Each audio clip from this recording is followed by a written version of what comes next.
What is up, guys? Welcome back to another Dawn of War Definitive Edition tournament. I'm again your host, Dusty Minister, and for this one we are getting into another tournament. This tournament was played very early on, about a week into patch 2.8. As of recording right now, Relic has just dropped 2.9, so this one will in theory be a little bit outdated, but I think this one would be very interesting to get into, since it was the first couple of competitive games that happened when patch 2.8 dropped. I still think there's a lot of things we can get into, and I am very excited. There is a lot of big names in this tournament as well. This tournament is Burger Cup 25. For some of you very old school Dusty Minister viewers, you guys will know that the first tournament that I casted was Burger Cup 21. Burger Cup 21 and Burger Cup 25 as well is hosted by the same guy, Balcha Roshan. I want to make a shout out to him. He has been very important to a lot of communities when it came to the competitive scene. There's a lot of other tournament hosts, but I will always shout out the tournament host who is hosting these different tournaments. I know myself how hard it can be to actually host tournaments, so I always respect these people. So, I'm gonna get into the rules. The rules are very simple and short, so it's gonna be a short one.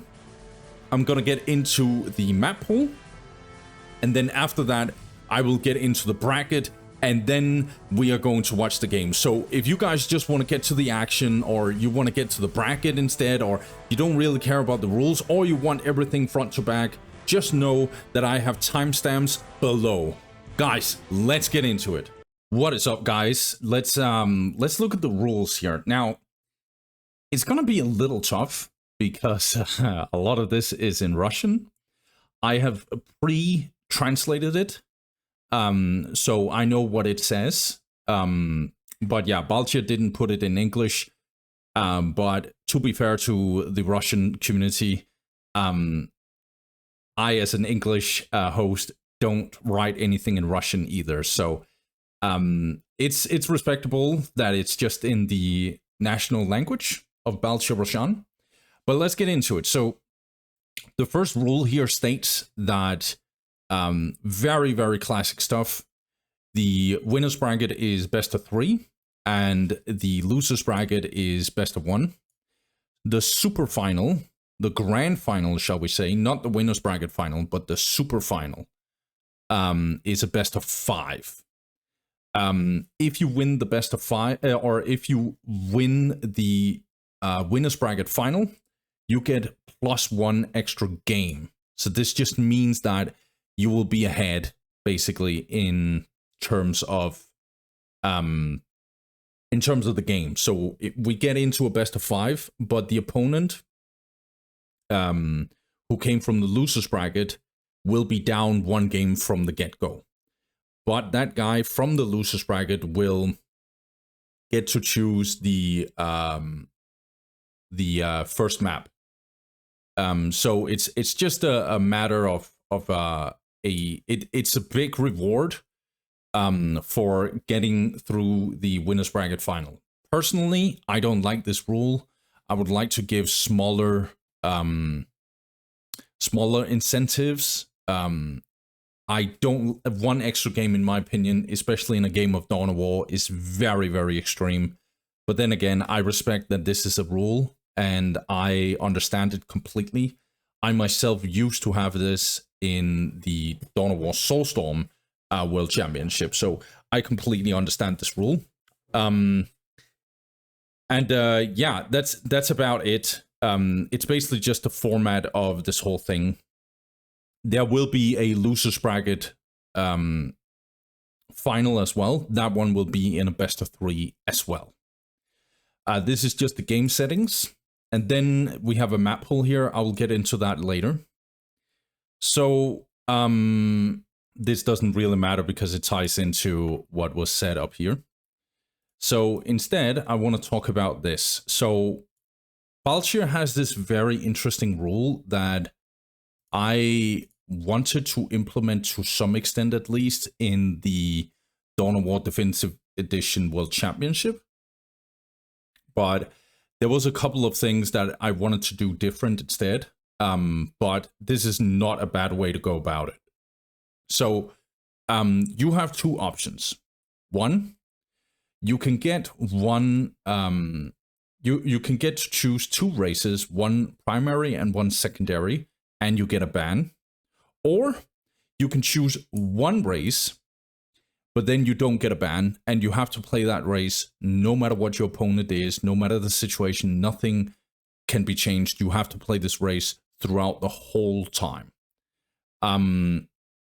It's important to note that if you play two races, your primary race can only be switched to secondary race via two ways. One, both players are playing the same race and they agree they don't want to play a mirror. Or two, if you lose a game with your primary race, then you can switch to your secondary, and only then. And you cannot switch back to your primary race again. It's very, very important also to note that just in general, there are some funny specific rules. If you're playing SM, you get to choose all the maps, and you only choose SM. You get to choose all the maps if you're playing against the following: Chaos, Eldar, and Dark Eldar. And if you're Sisters of Battle, you get to do the same against Orcs and Chaos. Personally, I find these rules a little weird. I understand why they're there, but I think it's such an insane advantage. It reminds me a little bit of the rule I had in the World Championship, where we had the advantage rule, but I think this is too extreme. Getting to choose all the maps is kind of over the top, in my opinion. Now, I could be wrong. There could be some, translation, lost in translation, but that's actually how I see it. That's actually what was chosen. Also, keep in mind that this tournament was played around 5 or 6 days into patch 2.8. So at this point, people didn't really know what meta we were into. But obviously, Orcs versus Sisters of Battle is definitely favored towards Sisters at this point. And Chaos isn't a problem either for Sisters of Battle. In fact, Sisters is very much favored against Chaos as well, right? And Space Marines is definitely having trouble against both Eldar and Dark Eldars. That's good. But against Chaos, I personally believe this is a favorite matchup now towards SM. But we can get into it. I would never have done this if I was Balshir Roshan, because I think when we have this patch, you have to believe in the balance. He should have switched this, in my opinion. Now, it's not going to break his tournament, not even close, but I find this a small mistake.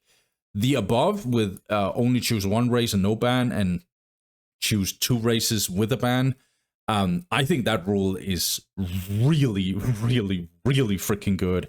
And I'm probably going to implement it into one of my upcoming tournaments. This is just saying that it's Steam version. And this is a bunch of streaming rules. So this was the main thing, and then the format was also the main thing, the secondary thing as well. Now, let's talk about the map pool. All right, so the map pool, let's take a look here. So the map pool is Battle Marshes, Fallen City, Fata Morgana, Quest Triumph, Shrine of Excellion, Titan's Fall, Tranquility's End, Francia's Demise, Bloody Hell Edited, Blood River Remastered, Deadly Fun Archaeology, Outer Reaches, Meeting of Minds, Ancient Jungle, and Consecrated Gardens. Okay, trying to figure out if there is a map in the auto match poll that's not here.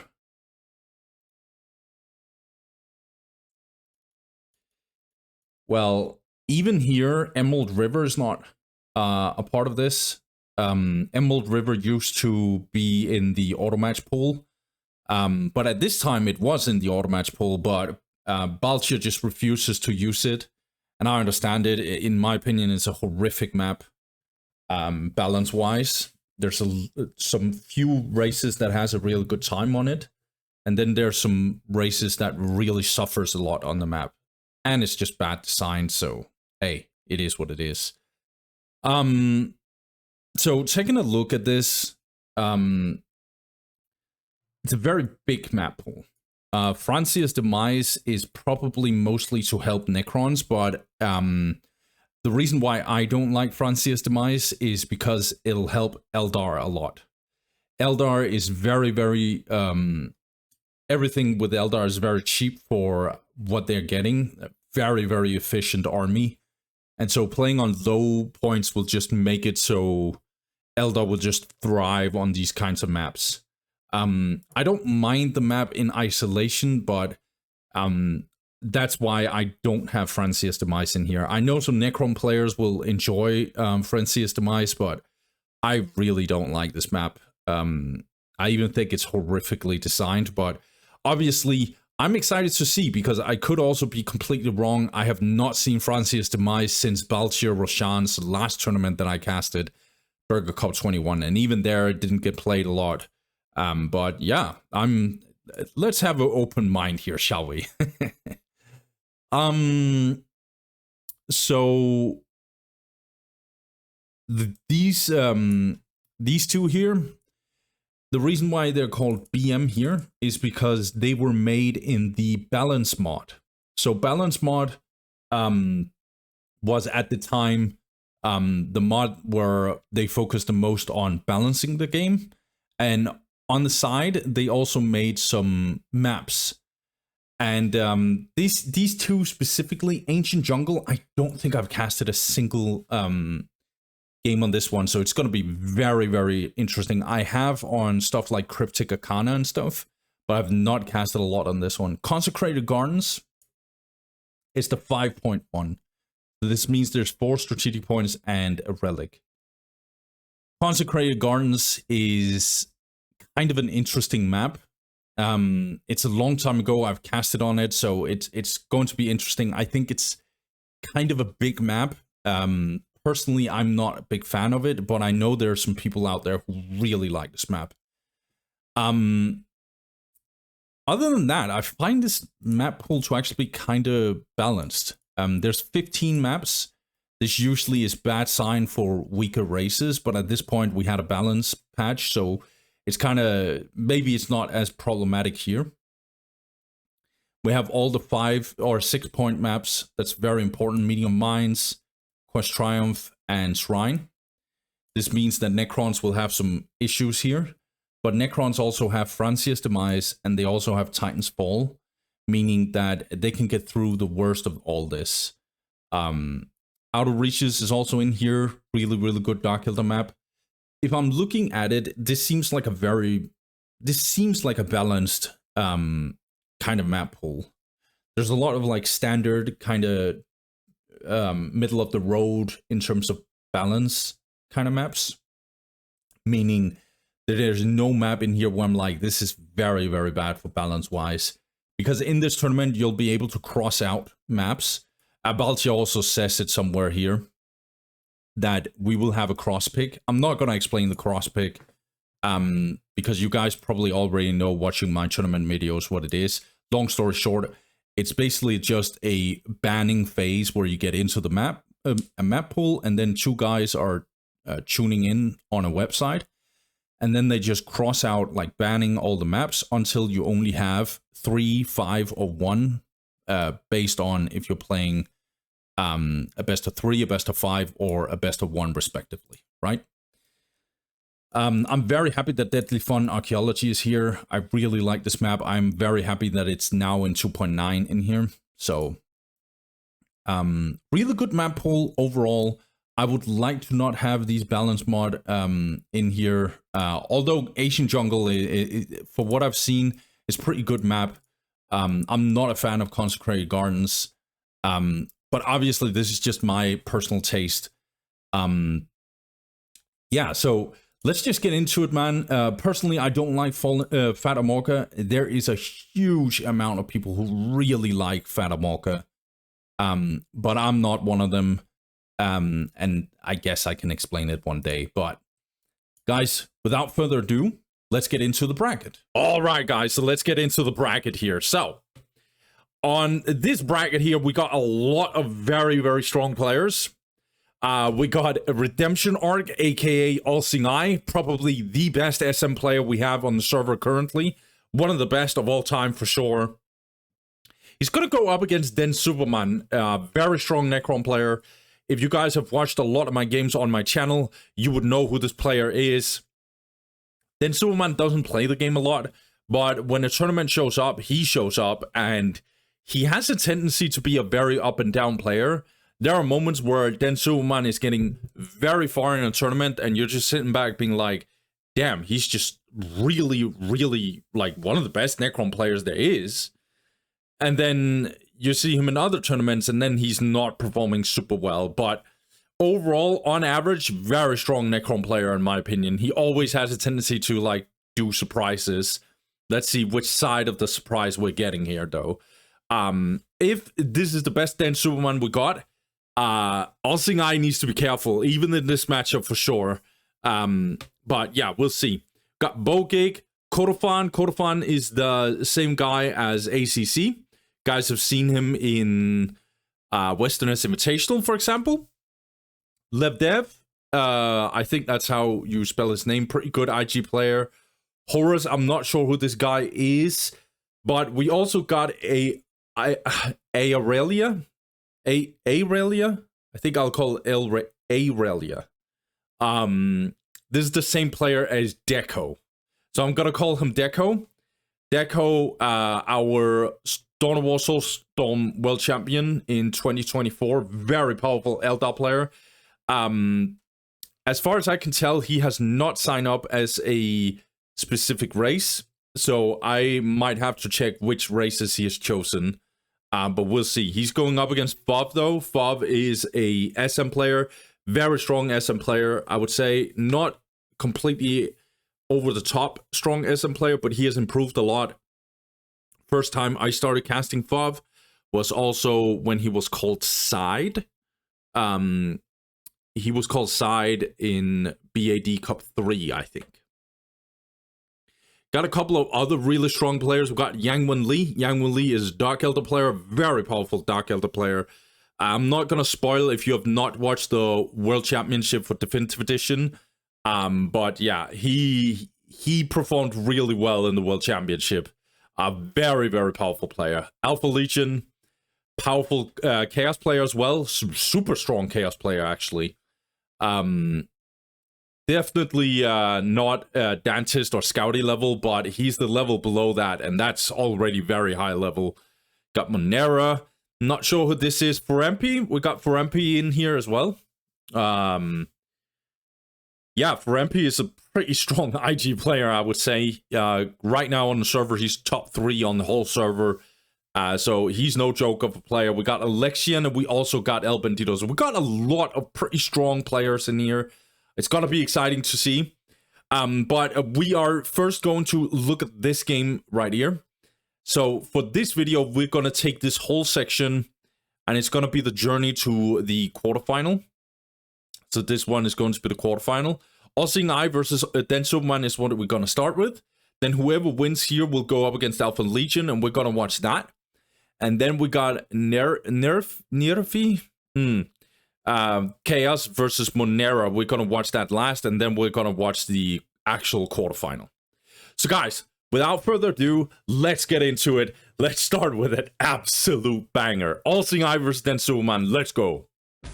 Right, so let's get into it, guys. The first map we're going to have to watch here is going to be Fata Morgana Remastered, the Definitive Edition.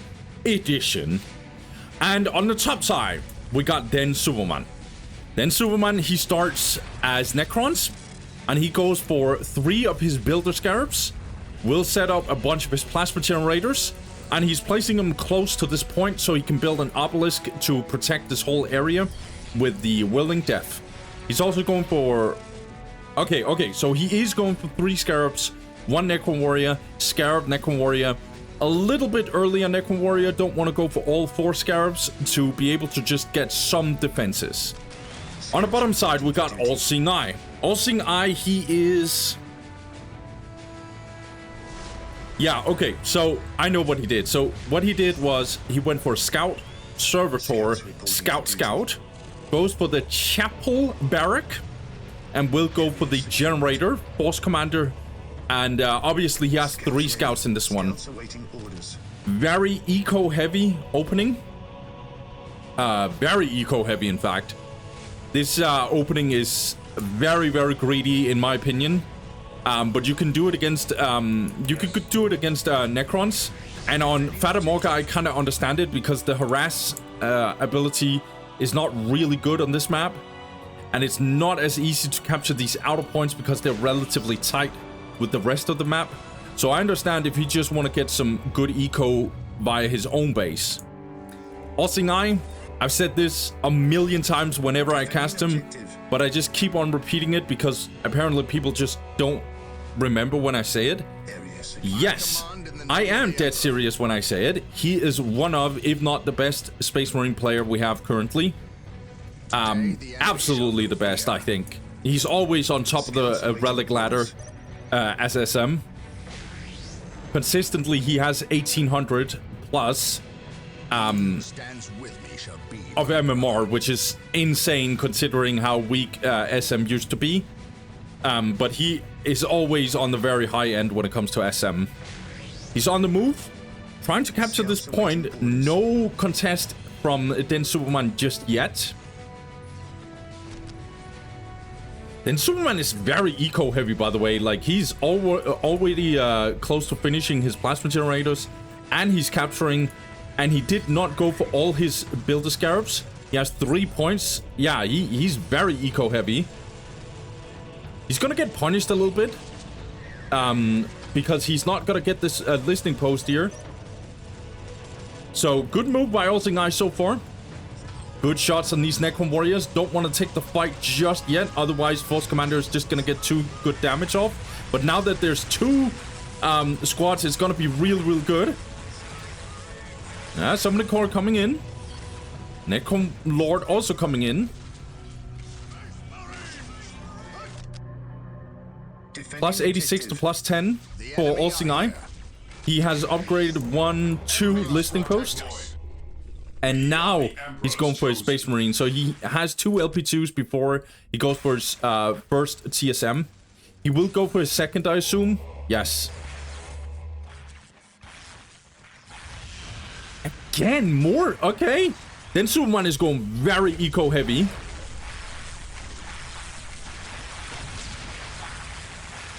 Then Superman, in hindsight, he can do this because All-Seeing Eye himself is going Generator. All-Seeing Eye is not as aggressive as he can be in this matchup. Kind of floating crazy, Superman. He can upgrade some of his obelisks. He can even go tier 2 if he wants. Would be a little risky. I think he needs to play it once. But this listening post is going down. Careful. Looks like Den Superman wants this fight. He's gonna go in melee. Necron Lord is gonna join. Looking at critical locations. All-Seeing Eye is capturing this one. Doesn't really have control otherwise. A third SM squad. That's crazy. Okay, so All-Seeing Eye is transitioning into Armory. But Den Superman is actually going tier 2. This is crazy.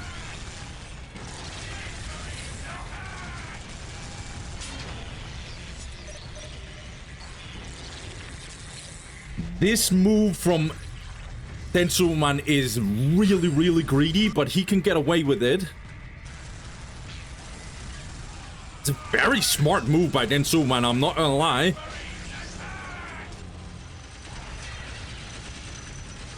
And he sees that All-Seeing Eye is going Armory. He feels safely to go tier 2 himself.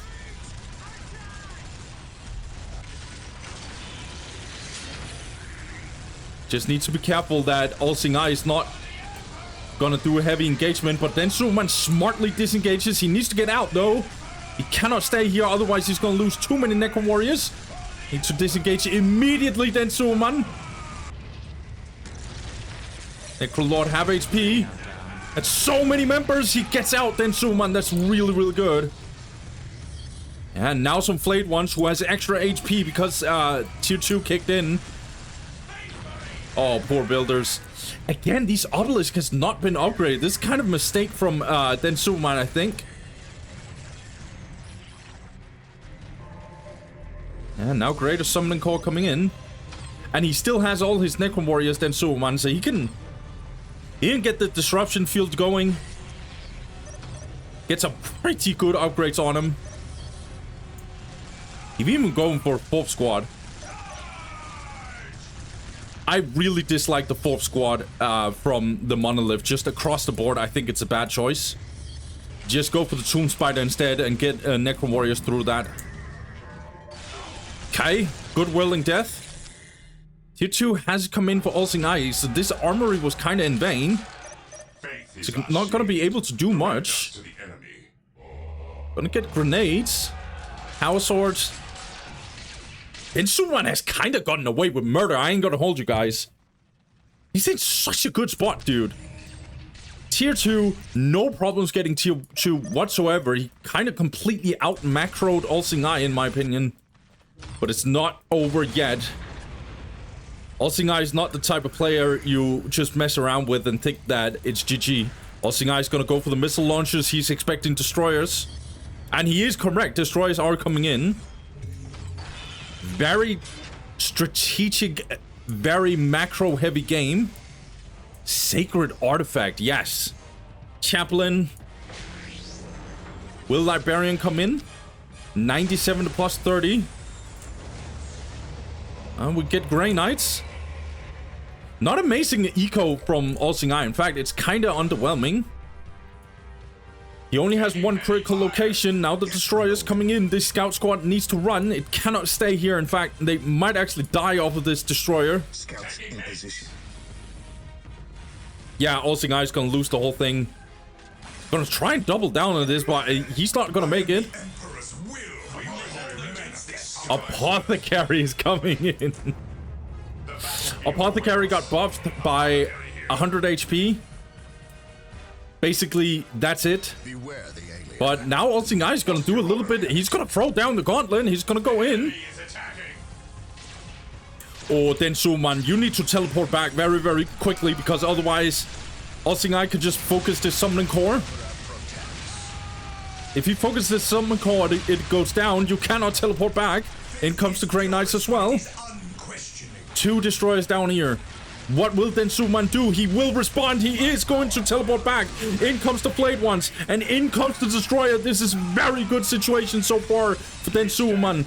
All Seeing Eye needs to disengage. He has very little DPS against the Flayed Ones. But the rocket launchers, on the other hand, that's a different story. These Destroyers needs to disengage immediately. Okay, Grey Knight's coming in. Okay, Necrolord is on the front line single-handedly. So many Space Marines are gonna die. This Destroyer is not going down. This one is being repaired. But Necrolord got absolutely slaughtered. These Great Knights completely murdered him. Good kiting so far by All Seeing Eye. Flayed Ones are in a pain in the backside. Okay, really good lightning field, or whatever it's called. I forget what it's called by the Grey Knight. Damn, that's so much damage, in fact. Hi, good smack here on this Destroyer. Destroyer needs to disengage immediately.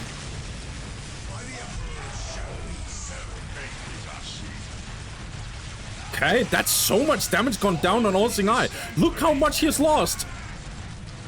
And his eco is 97 to plus 30. Then Superman kicked in with the global as well, so he's plus 100, dude. Nah, All Seeing Eye cannot survive this. I don't think so. Look at all these Flayed Ones. He has no DPS against them whatsoever. Oh no, and the Force Commander went down. This is a complete tragedy for All Seeing Eye. Then Superman is going to push him. Look at all these Flayed Ones. What is going to kill them? Nothing. Absolutely nothing. Yeah, all the Necron Warriors are gone, but it doesn't matter at this point. We just need Destroyers for Densuman, and then Flayed Ones are gonna buy so much time. Trash economy for All-Seeing-Eye. Complete trash. He has no global. He has nothing. Even Densuman got the critical locations, and All-Seeing-Eye leaves. Okay, so Densuman draws first blood here. Alright, we gotta talk about this. I'm just gonna fast forward. All-Seeing-Eye has left the game. A couple of things. Then Superman, this is the kind of moment where you're like, is he map hacking? Because he macro-wise did the perfect thing to counter All-Seeing-Eye. He did the absolute perfect thing. So, personally, I think this is a very good Necron map. Very good Necron map in this matchup specifically. Scout Harass can work on this map, but it's not as effective. Because it's a very tight space to attack for All-Seeing-Eye. So you can't kite the same way and hunt down builders the same way. So Scout Harass isn't as good. Neither is the fact that you can capture these points, because these points are very close to the base. It's not easy to just take them out. And even though All-Seeing-Eye did take them out, he still didn't truly get to hold on to it for a long time. So another thing is, like, there's very little cover. I think it's light cover this area, and that's it. Otherwise, it's just a flat map, complete flat map. And there's no extra points for there's no extra points for the opponent for Necrons, and generators can be built close to 2 inner points here. So this is a very good Necron map in my opinion. It's not the best, but it's definitely a good one, at least in this matchup. And so instead, All-Seeing-Eye tries to, like, do something where he goes even more eco-heavy himself, and he's like, okay, I'm not gonna go too offensive, I'm gonna go for generator first. But I'm still going 3 scouts because I want map control. It's really good to have map control against Den Superman. But I think then Superman read the play because he saw a Force Commander, which usually means that the Space Marine is going Generator. And so what then Superman did is, okay, if you're playing relatively eco-heavy and defensive, I'm gonna go for eco-heavy. He was plus 70 faster than usual. I think he had 3 builders for a while on Generators alone, and he still managed to capture the map. He delayed his Summoner Core a little bit because he wasn't interested in getting fast tier 1.5 Disruption Field. And he just went tier 2. As soon as he hit tier 2, as far as I can tell, he went for the global. So he was plus 100 for a very, very long time. All-Seeing-Eye, on the other hand, he went for Armory, delayed his tier 2 a lot. And so he was out-tagged, out-ecoed a lot. Even on the map, then Superman, a lot of, like, one of the biggest differences between a good Necron player and a bad Necron player is that good Necron players realizes that they have to get out of the map, their base, and get, like, critical locations and, like, contest the map against enemy cappers. So then Superman also made sure that All-Seeing-Eye didn't get a map control advantage either. And then as soon as tier 2 hit, Destroyers and Flayed Ones, that's it. And All-Seeing-Eye literally had no answer for that. All-Seeing-Eye needs so much, like, weapon specializations, special weapons to deal with it. He needs both plasma guns and he needs rocket launchers. And if he's not going plasma guns, he goes for heavy bolters. But at this point, Flayed Ones are very, very tanky as well. So then Superman was never behind, and when he was so much ahead in terms of eco, All-Seeing-Eye could not catch up. There was no way. And the global being much cheaper now for Necrons helps Necrons a lot. It helps them a lot. So then Superman just macro-wise played almost flawlessly. In fact, he floated a little bit. He could have upgraded his obelisk more early. I'm not even sure if he lost this obelisk, at least not as convincingly, if he just upgraded from the get-go and Whirling Death immediately. So, Densuman was in such a good spot for this whole game because of his macro. All-Seeing Eye, I dislike him going the Armory. If you go Plasma Generator and Eco Heavy, you might as well just go tier 2. I think he should have done that instead. But I don't think he realized what was going on. And when he realized, it was too late. The eco and tech difference was just too big for Densuman. So very, very good macro from Densuman. Very, very good. So Densuman draws first blood.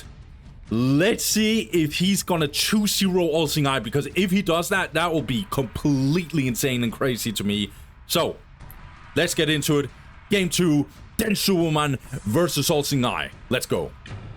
Right, so next game, guys. Game 2. Can Densuman do a little bit of a comeback? Or will All-Seeing Eye... Or, sorry, it's the other way around. Can All-Seeing Eye do a comeback? Or will Densuman actually just close the whole thing and say, who is this All-Seeing Eye guy? We'll see. On the left side, we got Densuman. Densuman, he goes for all his scarabs. We'll go for a bunch of plasma generators. No, he cancels one of the scarabs and then he ends up going Necro Warrior. On the right side, we got Densuman. Densuman, he goes for 4 scouts. And we'll go for the Chapel Barrack. Oh my god, sorry guys, I'm really trying. Chapel Barrack. And yeah, obviously a Servitor in the end. We'll go for the Force Commander. The map we're playing on is Ancient Jungle. I think this is the first time I've ever casted this. So it's gonna be very, very good and interesting. It is very, very, very much not a good Necron map. I'm not sure. I don't think that Densuman realizes how bad this map actually is for him.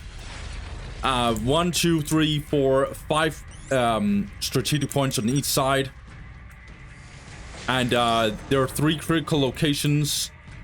Or is it just 2? Yeah, it's 2. And then relics. But there's also a good chunk of cover around. Light cover here. Heavy cover here.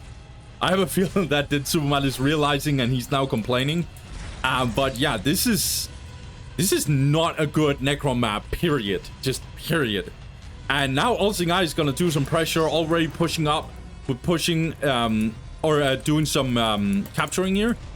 Let's see, I think Densuman is going to respond. Will he get the decap? He needs the decap really badly, otherwise, yeah, Densuman, he's going to get the decap. That's great. Oh, will he get another one? Will he get another one? Nice timing by Densuman, actually. That's really, really nice. Gonna delay the eco a little bit for All-Seeing Eye.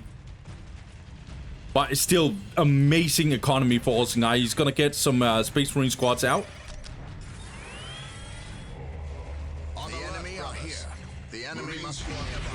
Let's see, Densuman. Plus 50. Good chunk of float here. He could build more generators. I'm surprised that he's not doing more. He's out of the base, so maybe that's why he's not doing anything, but should not lose these scarabs, that's for sure. Scout very close to going down. Densuman kind of out of position. Now he's down in heavy cover against these Space Marine squads and the Force Commander. In fact, I'm not sure what Densuman is doing here. Yeah, he's gonna probably lose all these Necro Warriors, honestly. Yeah, so he realizes, so he doubles down. Put by All-Seeing Eye to just get in here, make sure he's not losing the Scout Squad by getting in and tying up the Necro Warriors. That's so good, and that's a disaster for Densuman. He's gonna lose all his Necro Warriors. That's really, really bad. Densuman approaching plus 70, getting the Summoning Core. Meanwhile, All-Seeing Eye plus 80 to plus 0. Not the best eco, but he got delayed because of all these decaps. Gonna get this listing post up. He has secured the relic. He's getting some of these outer points. Now going in and engaging on Densuman. Plasma Generator is getting focused. Then Superman obviously has to respond. Look at this complete onslaught from All Seeing Eye. He's just gonna go for more and more Space Marine squads, I assume. Look at these Necron Warriors. Oh, Lord. And this stun hitting the Necron Lord. That is completely disgusting. Then Superman trying to kite it out a little bit. Dodging the Force Commander by his teleport. But now Force Commander is turning around on him again. Willing Death will hit. Nicely done. Could have been a better placed, I think, in the middle. Now these Necron Warriors are gonna get completely slaughtered, but good Willing Death regardless. This Necron Lord is below 500 HP. It's gonna get even worse. He's down in the red. He's gonna die. No, he teleports out. That's so good, actually. But Dead Soulman is under so much pressure. This Necron Lord is not gonna do anything, honestly. He's too low. Plus 70 for Dead Soulman is not gonna save him. Disruption Field is coming in while he has no Necron Warriors whatsoever. More and more Space Marine squads is coming in for All Seeing Eye. It's a complete nightmare.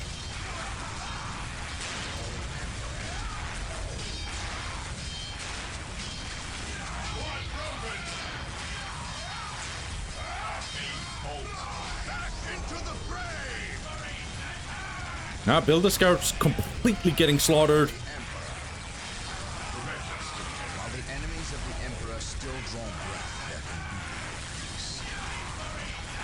And then Superman has the Disruption Field, but I don't even think that's enough. Necro Lord died somewhere. He's dead here. Well, he has less than 100 HP anyway, so it makes sense. Necro Warrior Squad, look at it, getting completely wiped. It's not gonna matter. Nothing is gonna save then Superman, but he's gonna try anyway. Keeps on building as much as he can. Getting into some Flayed One's gonna buy him even more time. He's gonna get a Builder Scarab, okay? But look at All Seeing Eye's eco. 127, bruh. He has 6 out of 10 points. Strategic points. He has all the critical locations. He's gonna get control area victory condition ticking as well now. Yeah, then Superman's just completely crushed. Blade Ones are just gonna get kited for days. Look at all this. All Seeing Eye, he even went for the population cap increase for infantry. So he's 15, what is it, squad cap? Yeah, all the Necron Warriors gone. Blade Ones are just buying time, I guess. And then Superman is just gonna stay in the game, I think. I'm just waiting for the GG, guys. Look at this. Let's be real here. Oh my lord.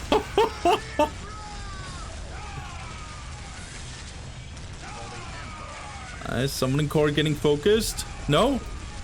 Gonna go for the obelisk, I guess. All Seeing Eye just wants all the strategic points, I guess. Now that Superman is gonna desperately build some ghost turrets.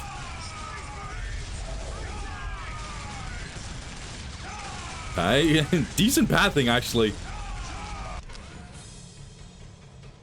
Oh, he's gonna increase it even more. All Seeing Eye is gonna increase his squad cap even more. No armory, no nothing, just... I don't know, dude. This is crazy. Ah, bruh, this is crazy.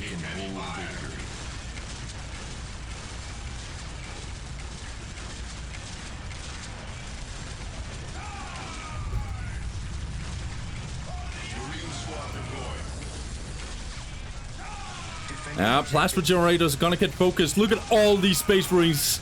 Look at all this, but he can afford it. What's his economy? 146? Yeah, he has 8 out of 10 points and all the critical locations and all the relics. Yeah. Even the Necro Monolith is pretty much like half HP. Dead Superman, he just needs to say GG at this point. Dead Superman has legit built his turrets here, and it doesn't matter because All Seeing Eye is like, okay, I'm gonna go for your HQ then.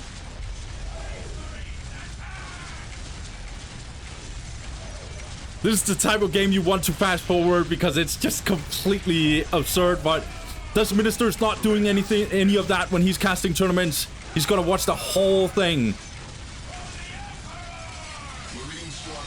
We watch every single game on my channel, every single one, front to back. Doesn't matter the level, doesn't matter the matchup, doesn't matter the map, doesn't matter anything. Front to back, every single game being casted. Even ones that look extremely hopeless. What is this? 20 squad cap?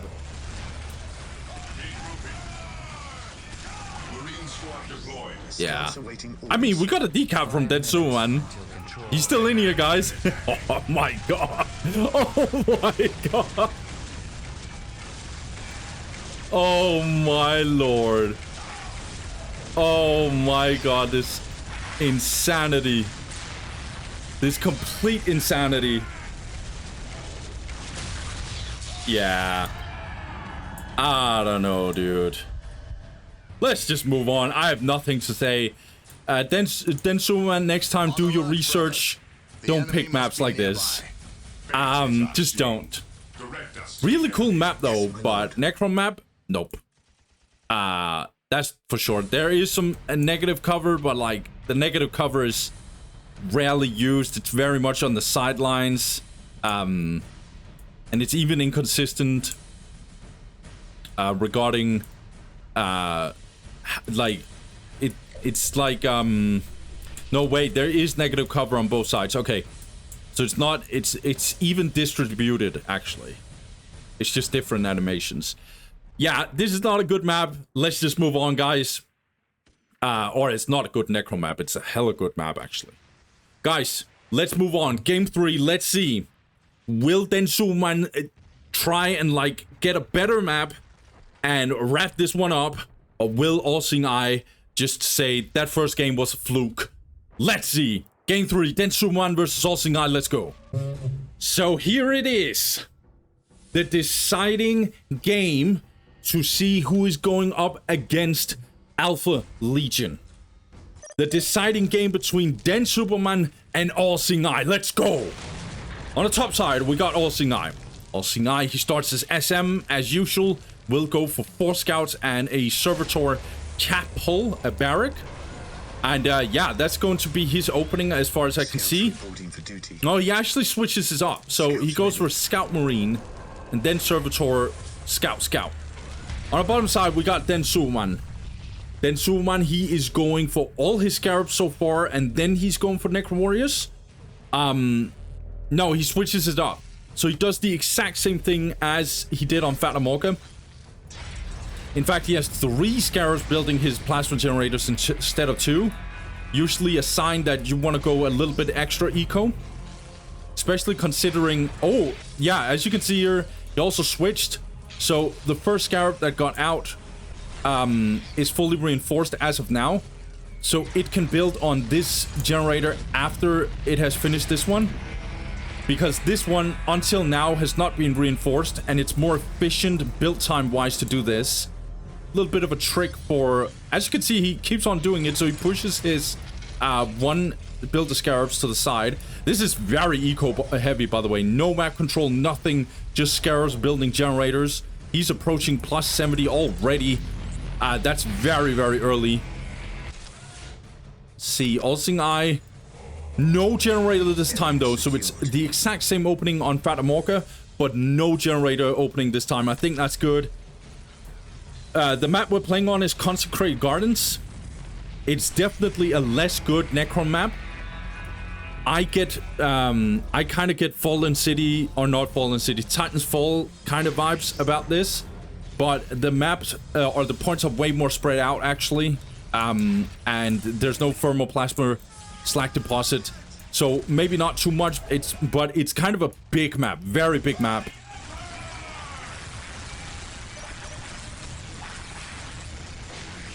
Four points on each side. So this is a way better map for Den Superman, but there's still a lot more heavy cover. All Seeing Eye doing the first engagement. This engages no need to chase. So far, Den Superman has made sure that this has not been captured. But he cannot stop it because All Seeing Eye is gonna be able to defend this area. Den Superman getting all his other points as of now. He's plus 70 right before 3 minutes. That's usually a good indication that you have gone very heavy eco, is if you can get plus 70 before 3 minutes. Now, he could have gone even harder than this. Like, way harder than this. But this is exactly the same he did on Fatamorca as far as I could tell. But this time he's not going up against an All-Seeing Eye with Generator. He's going up against an All-Seeing Eye without a Generator. And speaking of All-Seeing Eye, he's going to wipe this whole Scarab squad.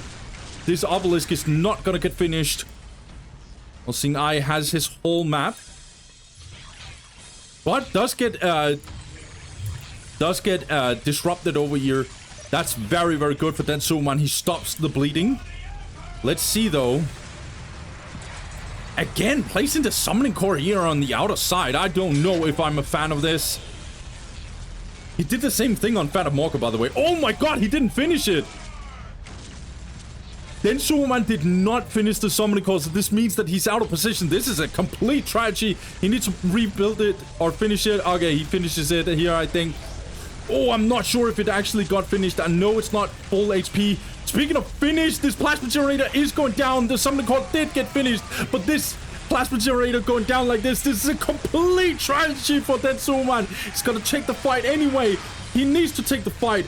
All-Seeing Eye needs to disengage. I think this is too much. He's gonna lose some models here for sure. Oh, good kiting by Densuman, but he lost the Generator. That's complete tragedy. The Sharpshooter Field is coming in though. Blade once as well. Oh lord, that's so many Space Marine squads dying. Or models, I should say. In comes the third squad though.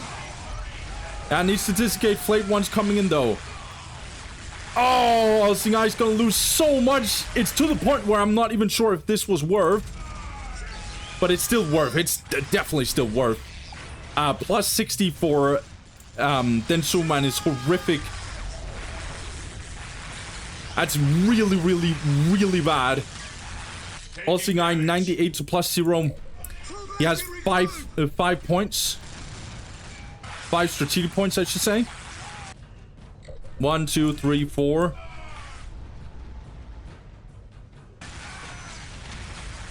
Oh yeah, obviously he has this one as well. I completely forgot about that. Okay. Then Superman is going to double down. He is going to go for the tier 1.5 upgrade. But that's a whole wipe of these Necro Warrior. This is a complete tragedy. There's nothing I think that Superman could do. This was a very, very unlucky, unfortunate situation for him. Let's see. Let's see. Is there a way that Superman can survive this? I don't think there is. Look at his Necro Warriors. They're just going to go down. Flate Ones and Necro Lord is not able to tie everything up. And this squad is completely wiped. There's nothing that Superman can do at this point. It's completely done and toasted. Or dusted, I think it's called. And that's a deleted HQ as far as I can hear. Okay. Look. This was a complete tragedy. And then Superman was putting it on himself. There is zero, I repeat, zero reason. Oh, actually, I'm going to pull that back. There is a reason, but there's not really a good reason to place your Summoning Core here. It makes no sense. And then Superman got punished even harder. So he did this on Fatamorca as well. He places it on an outer edge. And I'm not sure why he does it here. I can see it because it kind of covers for the base-ish. And it's like easier to like be around this building to fight and like teleport ish. But as I said, there's no good reason. This is a horrific reason. And in fact, it's even worse. Like if you are in a base race against Space Marines, like somehow this game got very, very late game. And then All-Seeing Eye just goes back. Maybe he has an Assault Marine and then a couple of Space Marine squads just shooting straight on the Summoning Core, jumping in, Melter Bomb, drop on it. At this point, the Melter Bombs has not been nerfed. So this Summoning Core would have gone down and then suddenly, then Superman could not teleport back. But the scenario was even worse because what happened was then Superman did not finish the Summoning Core and it meant that he was out here, couldn't teleport back, and suddenly All-Seeing Eye just got free shooting on this generator. It didn't matter if he repaired it with some scarabs. He wouldn't have been able to because there was too much shooting at it, and he had to choose between repairing it. I know there was a Scarab Squad over here, but he had to, like, build the Summoner Core to finish it so he could teleport back. It would have been horrific. Even if this Scarab Squad tried to repair this generator, it's not gonna save it. It was too done. It was too smacked. There was nothing that Densuman could have done. He could not teleport back with his really good army, in fact. And even though he killed so many SM models, it doesn't matter if you just lost your +10. This game would have been radically different if Densuman did not do this massive mistake that he gets super punished by. And it wasn't even a big brain move by Olsing. It wasn't like he was like, oh, I am gonna walk down the middle, because he probably built his Summoner Core here. Like, he wouldn't know. He wouldn't calculate it. Obviously, he saw the play as soon as he got here, but Densuman shouldn't have built his Summoner Core here. He shouldn't. It was way too senseless. Like, I don't know why he did this. This is literally the thing that lost him the game, period. Because from here, he could not do anything. Him losing one generator, guys, this early into the game is pretty much like borderline GG. Yeah, it's too much. It's way too much. Olsing, he got... he was very, very good because he played very offensively. He got all on his map, and he kept trying to get this point, and then he ended up getting this point in the end. So he kept on putting some map pressure on Densuman. But Olsing didn't play particularly insane in this one. In fact, if you look at his games, like, Olsing has not done anything special. And this comes from a guy who really likes Olsing and watches a lot of his games. He didn't do anything special in this best of 3. This game was gifted to him by this. Sure, it was nice of him to punish him, but come on, bro. Like, most SM players seeing this, they should absolutely do what Olsing did.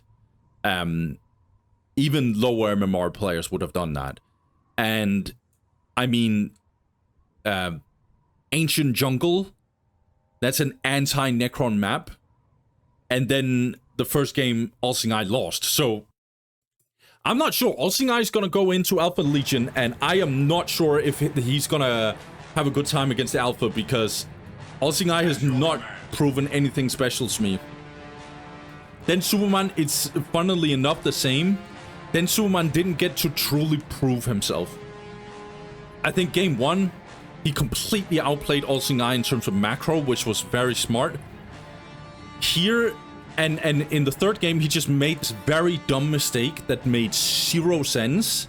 And we're just talking 1, 2, 3 seconds earlier finished Summoning Core, and this would have been a completely different game. But we didn't.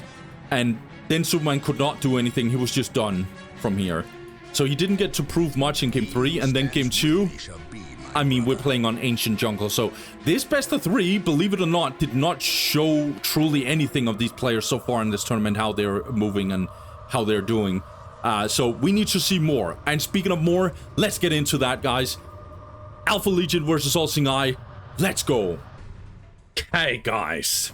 So, the next best of 3 is going to be Olsing now going up against Alpha Legion. The classic matchup, Chaos versus Space Marines. Let's go. As I've already said a couple of times, I don't think Olsing has truly been pushed. He needs more competition against him. First best of 3 wasn't truly showing the power level of Olsing or Densuman for that sake. So let's see if this will change a bit. On the right side, we got Olsing. Olsing, he goes for the same opening he did against Densuman on Fatamorga. He goes for a Scout, Servitor, Scout. We'll go for the Chapel Barrack. This is going to be a great exercise, probably for the rest of my life. Chapel Barrack, and we'll go for the Plasma Generator, and we'll go for Force Commander. So 3 Scout opening with Force Commander. This tells me that Olsing is seeing... that he's seeing the Nate Cold coming. This is a very classic opening against Nate Cold. We'll see. Speaking of Nate Cold, he will be correct, because Alpha Legion is going for a armory and a plasma generator. Will go for a heretic, and then all 5 culture squads immediately being built, and will go for the turret rush as well. All Seeing Eye already on the move, actually trying to capture this one. That's great.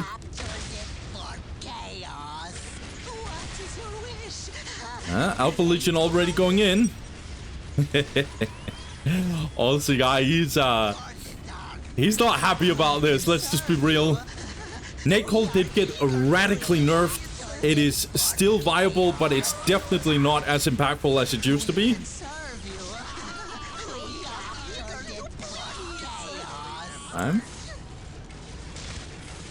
Enemies of the dark gods, beware! Alpha Legion gonna take some damage now because the Force Commander is out. But the turret is up, and All Seeing Eye is gonna realize this at some point because he cannot walk up. He's gonna die for sure. He's gonna try to defend this area though.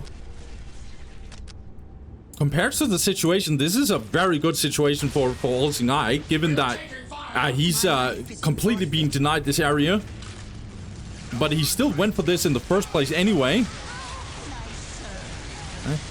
Now he's completely surrounded. Alpha Legion is going to make the push.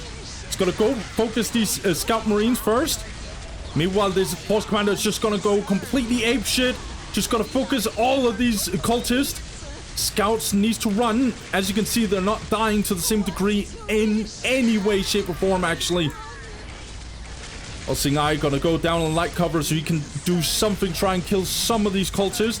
This area is denied. And Alpha Legion's gonna shoot this Force Commander with everything he got. 74 to plus 10 for All Seeing Eye. 62 to plus 10. This is god-awful economy for Alpha. He has invested so much in his army just to deal with this Force Commander. And he still doesn't have this point. Floating a little bit. He's trying to kill this Force Commander, but Force Commander is trying to buy as much time as he can. All Seeing Eye is going to get denied really, really good. All Seeing Eye has upgraded 2 of his listing posts to LP2. His economy is pretty good, 86 to plus 20 compared to what kind of situation he was in. And he's gonna go tier 2.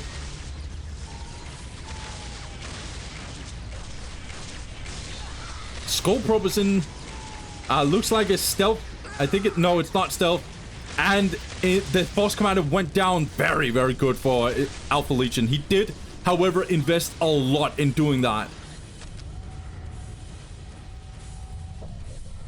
74 to plus 10, gonna be plus 80. It's crazy to see that Alpha actually is not able to get good eco in any way, shape, or form.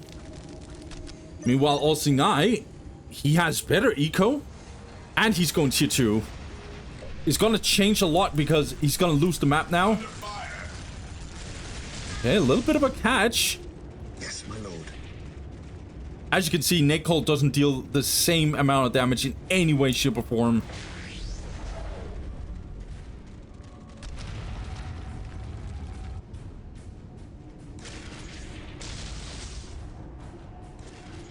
We can serve you.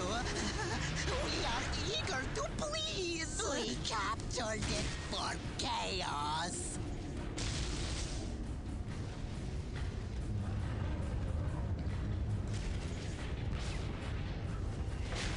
5 generators for All Seeing Eye. He is 92 to plus 50. He's gonna go for some vehicles, I think. Well, Alpha is actually really behind in tech and eco. 97 to plus 20. And it's regardless of the fact that he's capturing the map, but it's gonna swing very, very well into his favor. In comes the Machine Pit. Or Machine Cold, I should say. 92 to plus 50 for All Seeing Eye. He has so much power that he could actually go for the global, but I don't think that's a good idea. Gonna go for some Skull Probes instead. Let's see how this one will turn out in tier 2 though. Machine Pit is being built. Defilers has been nerfed in terms of their anti-air. So maybe we will see Land Speeder Tempest, yes. It's now significantly more doable to actually play this in tier 2 for SM. Because of specifically the fact that Defilers now deal less damage to the Tempest.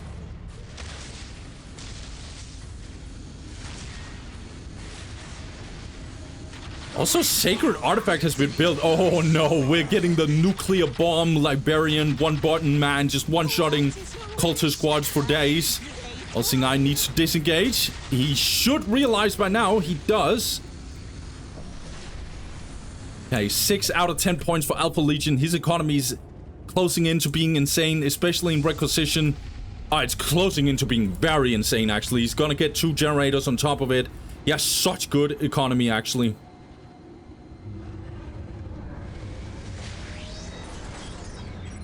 He needs more power, though. He has really bad power flow. He needs Hell Talents and he needs Defilers.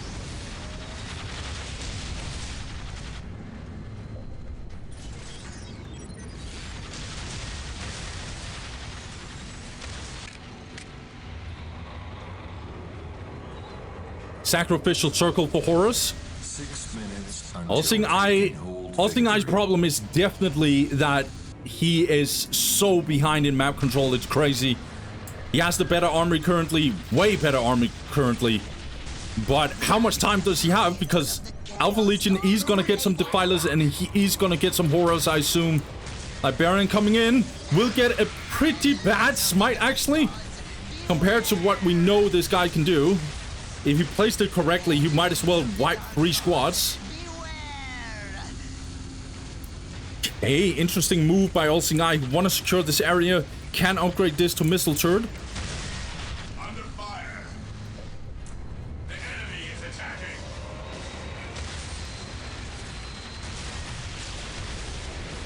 Cabin here. Ready for orders. Yeah, Alpha is losing so much. Alpha is 122 plus 60. He still has insane economy. Horus is getting in. Okay, so I was confused here. So Alpha Legion actually deleted one of his cultists to actually be able to get the Horus. Otherwise, he would have been squad cap. We have 4 Land Speeder Tempest, guys. We have 4 Land Speeder Tempest, and we're gonna get our 5th Land Speeder Tempest as well. Olsingai is gonna start having a problem because the Horus will need to be tied up.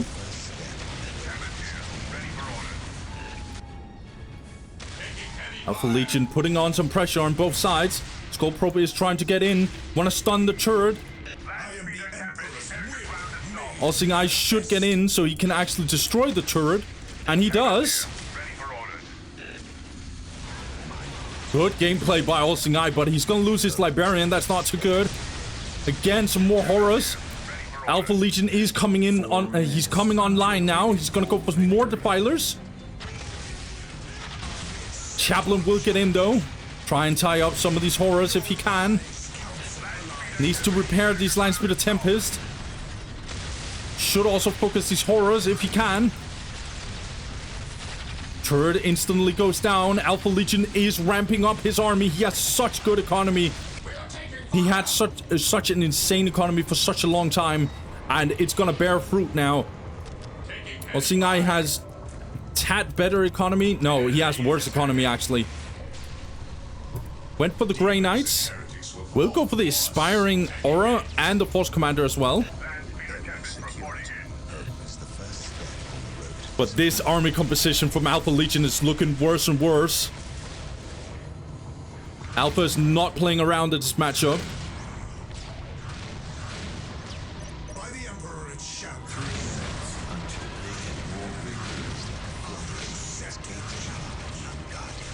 Librarian is still alive, so you want to preserve him.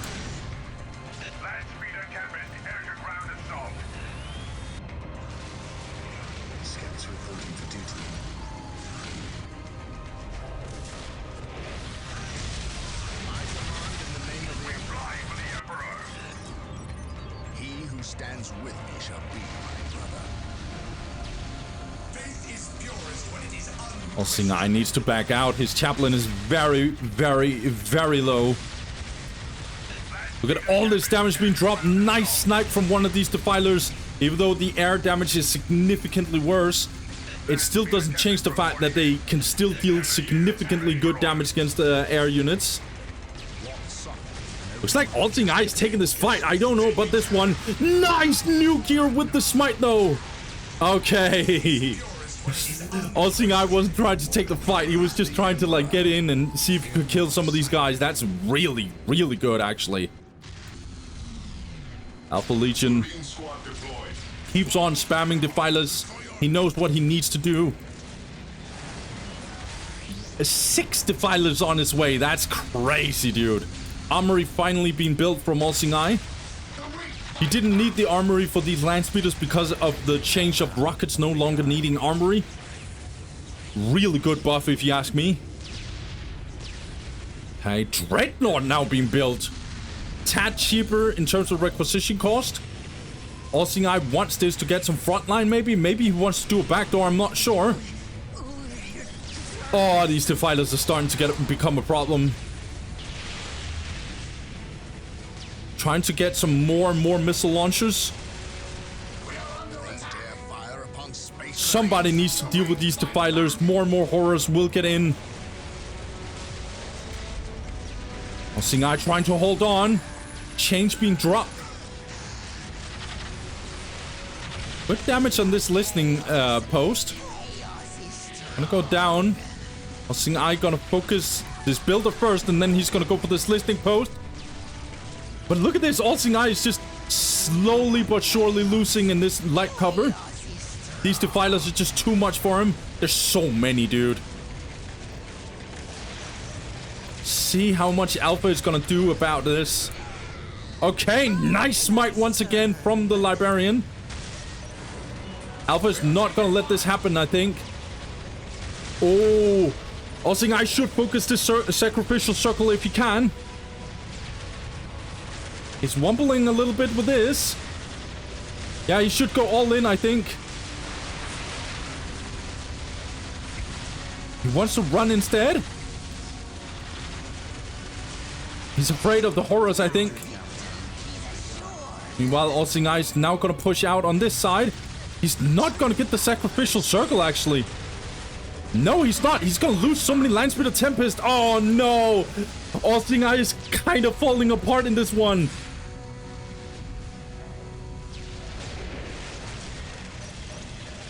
Yeah, and the horrors are not going to die. The sacrificial circle did not go down whatsoever. All-Seeing Eye 110 to plus 50. He keeps on having the same economy. 112 to plus 79 for Alpha. And Alpha is going tier 3. If tier 3 kicks in for All-Seeing Eye, it's going to be a complete nightmare. He is falling apart. Look at all these defilers, dude. He has nothing, dude. The land speeders just went down. There's only 2 of them left. And so many horrors on top of it. 6 minutes until taken hold victory.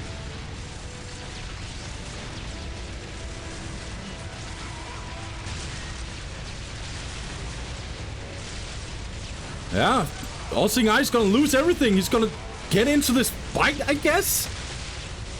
Oh, nah, this is gonna be a complete nightmare. There's nothing All-Seeing Eye can do at all. Force Commander is just slowly but surely dying.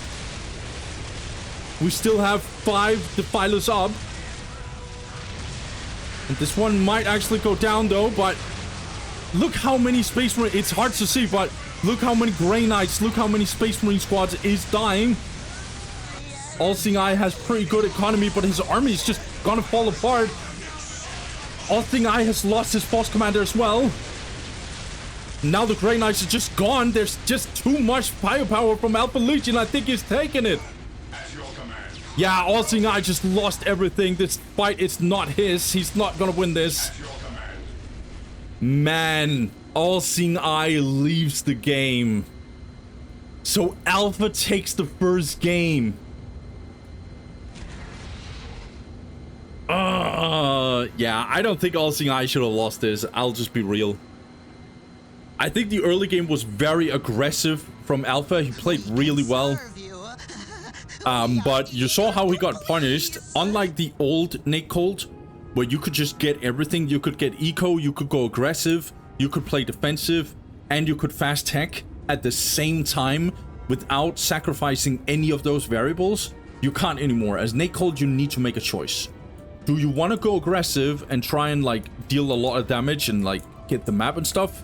Okay, it means that you're gonna be behind in tech.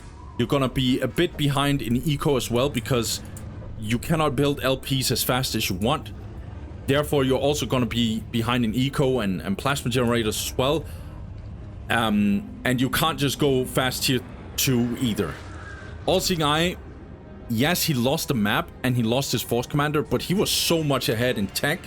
He was ahead in eco, especially power eco.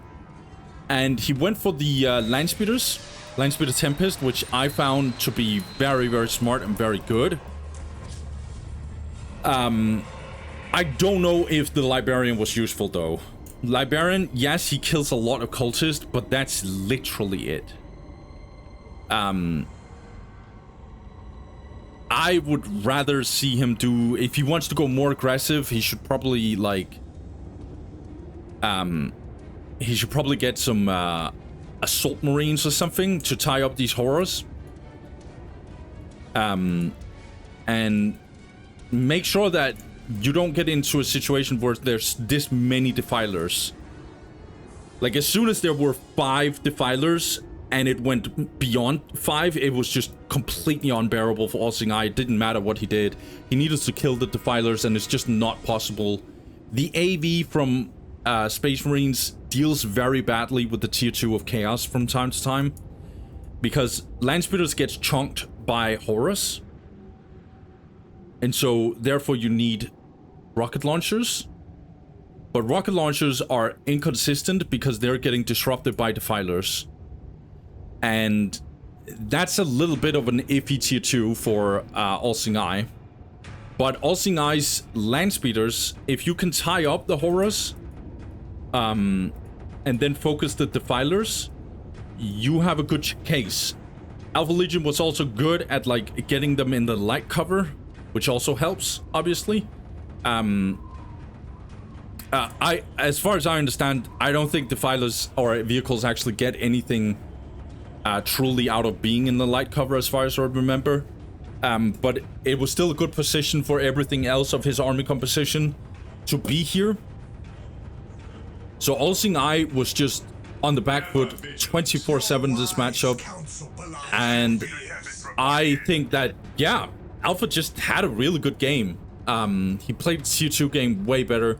I think the final nail in the coffin, though, was All-Seeing Eye doing this mistake where he just ran around here, didn't even destroy the sacrificial circle. I'm like, if you're here, you might as well just finish the job at least. But instead, he did absolutely nothing. Like, he destroyed nothing. And I think he lost like 3 Land Speeder Tempest or something and a Dreadnought. I would rather, if he either he goes all in and destroys the sacrificial circle, which I still don't think would have been worth, but either he does that, or he himself goes tier 3. Because one thing that was happening, even though these defilers was completely unbearable, at least Alpha Legion doesn't have a army composition that's gonna break your base. At least he truly doesn't have one, because there's not a lot of building damage on this army composition. I know the Horus are in here, but you have tools as SM to deal with the Horus, right? So tier 3 would have been better. But yeah, I think there's I think in hindsight this matchup is way easier to play. But at the time, I think the first patch here had been out for like 2 or 3 days. So All-Seeing Eye haven't adapted yet. He very much played against this like he did back when Nate Colt was the most brutal thing you've ever seen in your life. I think All-Seeing Eye could have done more with this, that's for sure. Yeah. But as you can see, Alpha Legion is not a player you just mess around with, and All-Seeing Eye does not look very comfortable.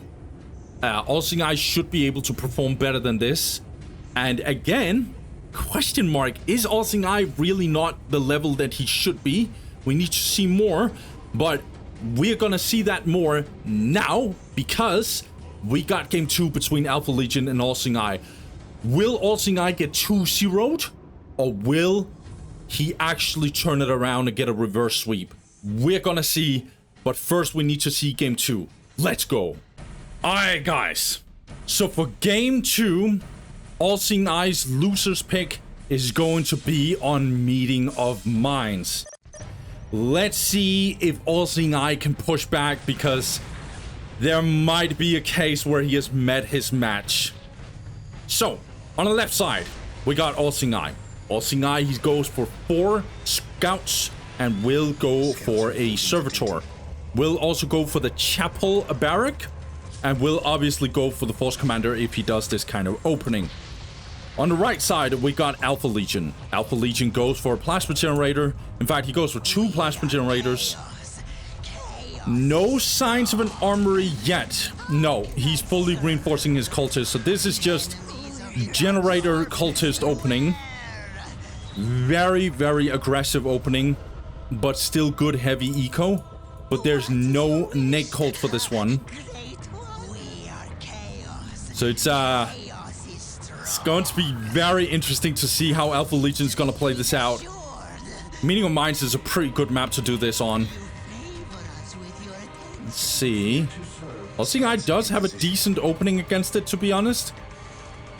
But there's so many cultists. Force Commander is gonna... He's gonna pull out his, like, bolt pistol and have to just shoot like crazy.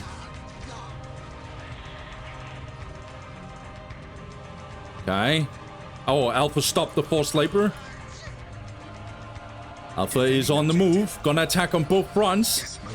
All-Seeing is gonna realize what's gonna happen. He has to be very, very careful, because otherwise he's gonna get completely squashed by these cultists. Let's see. Alpha Legion, 56 to plus 20. We'll upgrade one of the listing posts. He's gonna get good eco.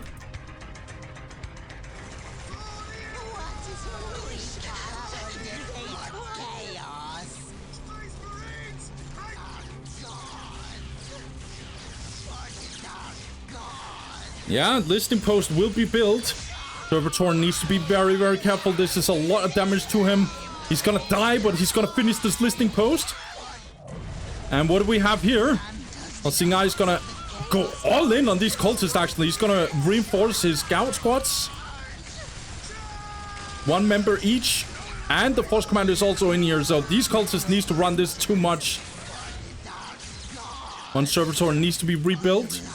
So far, All-Seeing has kind of gotten away with this. Yeah, he's gonna go for a really nasty counter push, actually. Alpha Legion is kind of in trouble. Good push by All-Seeing. He's gonna push back. In comes the servitors, or the cultists on these servitors. In fact, it's gonna be a wipe potentially. All-Seeing not controlling his servitor. I think this is a very big mistake. That's a whole wipe of this cultist squad. But Alpha Legion must have really good eco, I think. 85 to plus 20, improving even more. As of now, Force Commander trying to go for this LP. This Servitor is not being able to finish this off. All-Seeing throws away his Servitors, in my opinion. This is not good gameplay by him. I know he wants to finish this listing post, but... I mean, I think there's more effective stuff that he can do at this point. At least not throw away your servitors like this. Okay. Gonna go a little bit for this relic. This is a very, very, very aggressive move by All-Seeing. He has used so many resources to build his plasma or his servitors. Alpha Legion might actually go tier 2 here, but problem for Alpha Legion is he has lost too much. He is now going for the Chaos Armory, so he is gonna transition into Snake Cult. Down in the heavy cover though. Force Commander gonna take so much damage, but he's so healthy as of now still. And this relic actually gets taken away, but same can be said on this side. Okay, we have a weird ass base race currently in this game. All-Seeing is gonna throw all his scouts at this cultist squad. Needs to disengage with the cultist. Oh, was that snipers? Did I just see snipers research for All Seeing Eye? I think so. And All Seeing Eye is also going for some Space Marine squad, so yeah, he's gonna try and actually counterattack this Nate Cold competition. Secure. If he's going for snipers, he is going for snipers.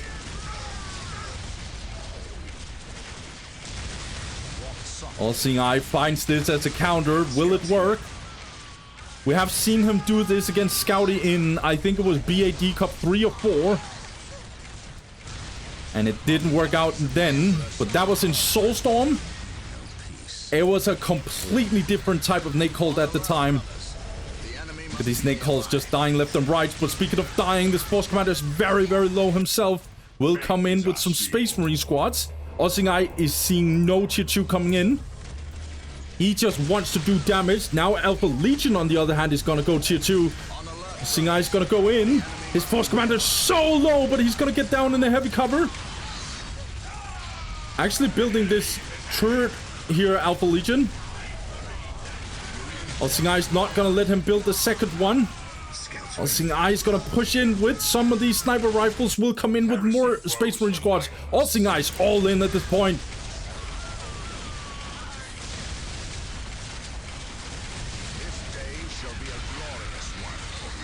Yeah, cultists just dying left and right. This is very, very useful. Not a lot of stuff can counter these scout snipers. Usually the counter 2 snipers. Oh my god. Oh lord. Usually the counter to these to this Nate Cold competition, or to these snipers, is the Chaos Lord or other commanders, but there's no temple, so you cannot go Chaos Lord as Alpha Legion currently. Alpha Legion is under so much pressure as of now, getting shown by these snipers. This is so aggressive. Tier 2 is kicking in for Alpha, but is it too late? His economy must be really, really bad at this point. No, it is not, because he still has 4 points, upgraded listening post, and he has this relic. So it's not god awful, but it's not good either. He is gonna lose this. Hey. Oh, Alpha, you are gonna go for the machine pit, huh? All Seeing Eye is not even close to tier 2, but he could go for tier 2 here. He is gonna do it, but he has very bad power eco.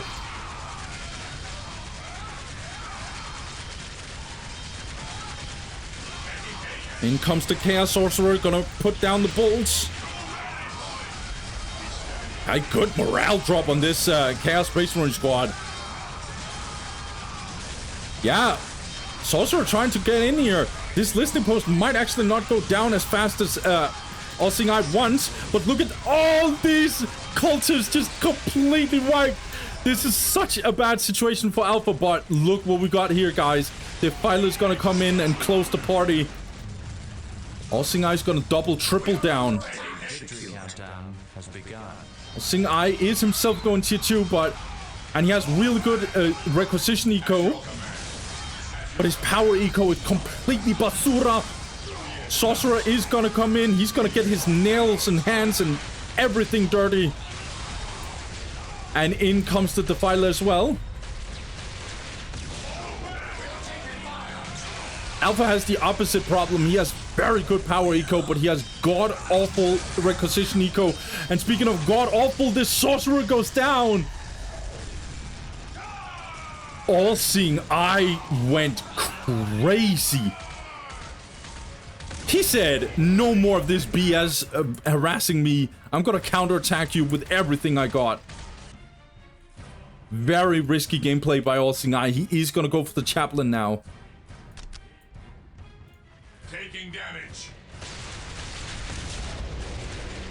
Looks like there's no vehicles coming in for All Seeing Eye. He realizes that he needs to just go for infantry. He doesn't have time or resources to do the other way around.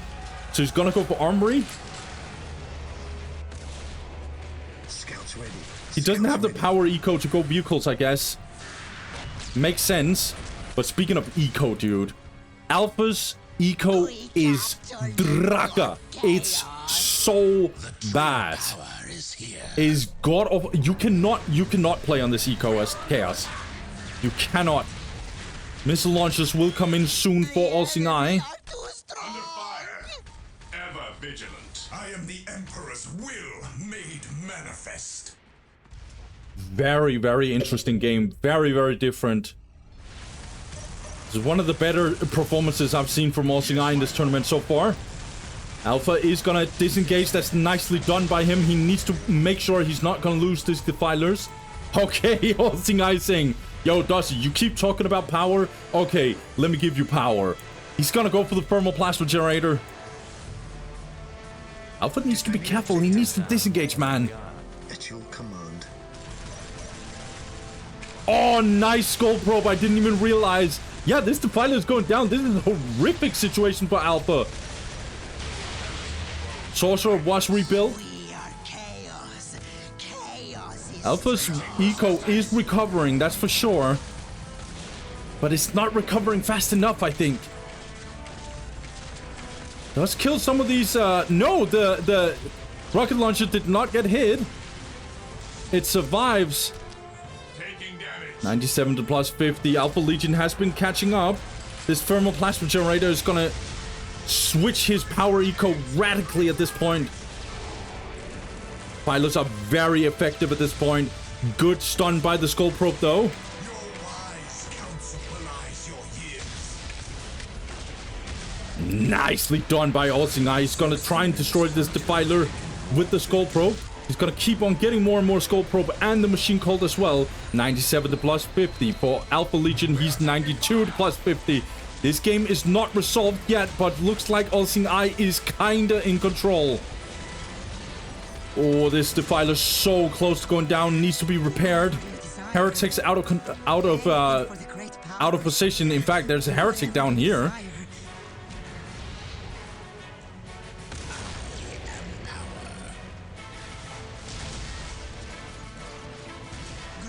All Seeing Eye is gonna protect his point. Will he one-shot all these cultists? Very close. He's not in range here, I think. I'm pretty sure he's not in range. He cannot catch them here. Taking damage. Okay, we get melee dreadnoughts again. All Seeing Eye believes that it's gonna give him better options. 5 minutes until take and hold victory. Or that this dreadnought is now better to get. But 20 requisition is not making the big difference. But this is what happens with patches. Players try and like experiment even in tournaments. Even in tournaments. The file are very close to going down.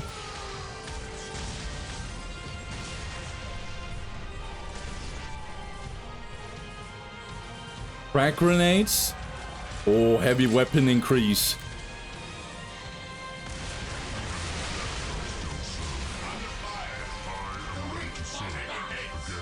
Heavy weapon increase will be so good because then you have 4 tactical space marines with, or you have 2 tactical space marines with 4 missile launchers. That's basically one-shotting a whole defiler if they all hit. And Alpha's eco it keeps on being hurt. He's 98 to plus 60. The enemy is attacking. Now going for the sacrificial circle actually. This thing post will go down. The horrors are badly needed because this dreadnought is going to be so hard to kill. Let's see. All Seeing Eye just gonna focus on getting more and more eco damage. Has almost all rocket launchers on these 2 Space Marine squads. Listic post does go down. Alpha Legion is just bleeding in terms of the eco. 68 to plus 60. It's gonna go down to plus 50. It's gonna go down to 62 to plus 50.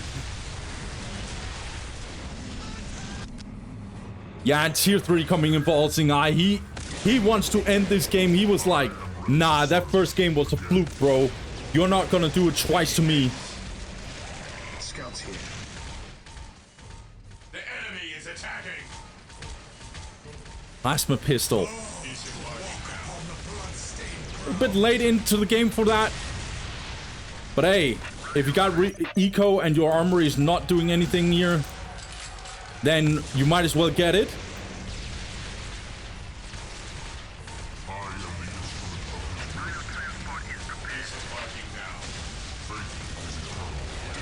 Hey.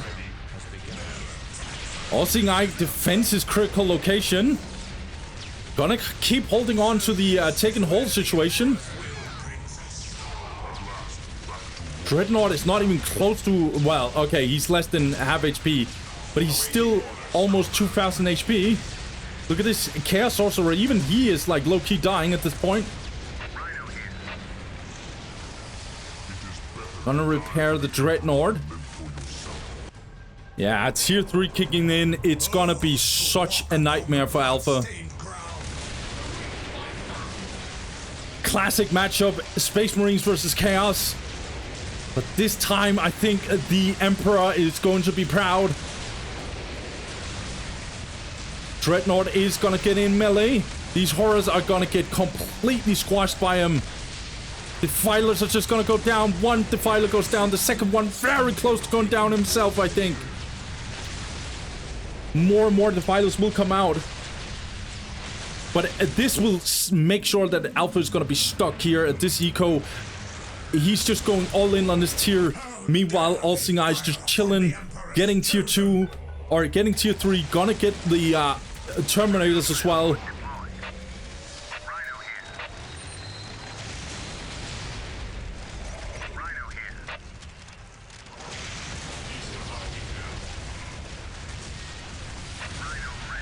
Rhino is gonna go down, I think. Wanna take it down for Alpha. But yeah, Alpha is losing everything. As soon as Alpha realizes that tier 3 just kicks in for All-Seeing Eye, he's gonna just say GG. Oh my god, even the Twin Link is in here.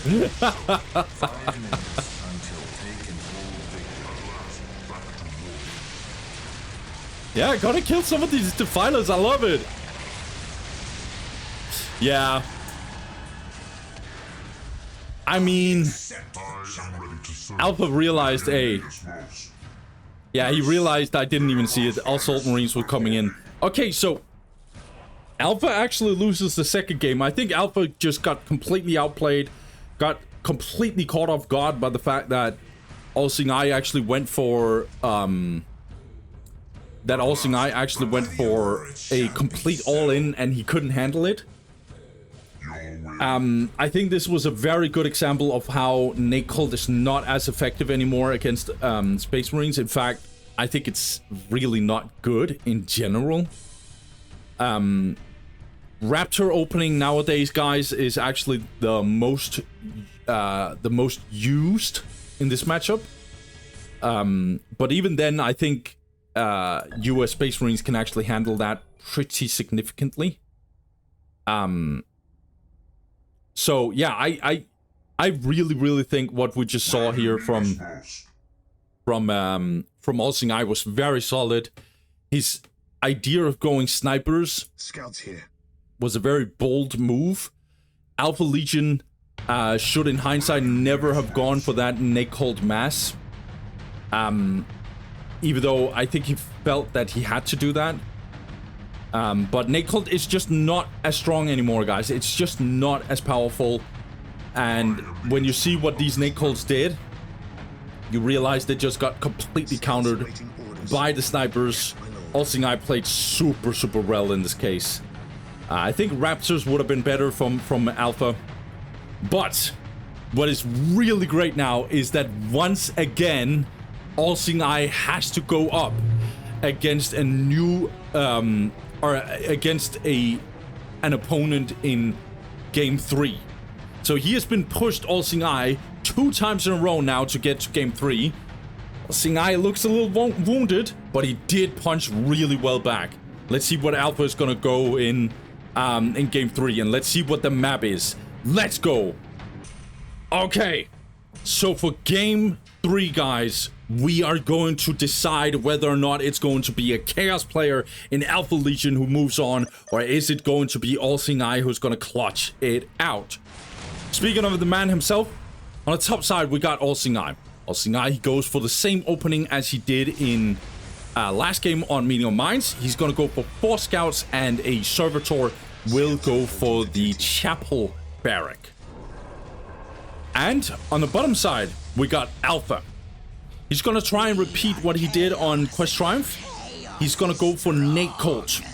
He's going to go for a Heretic, and then 5 Cultists will go for the Chaos Armory and the Plasma Generator.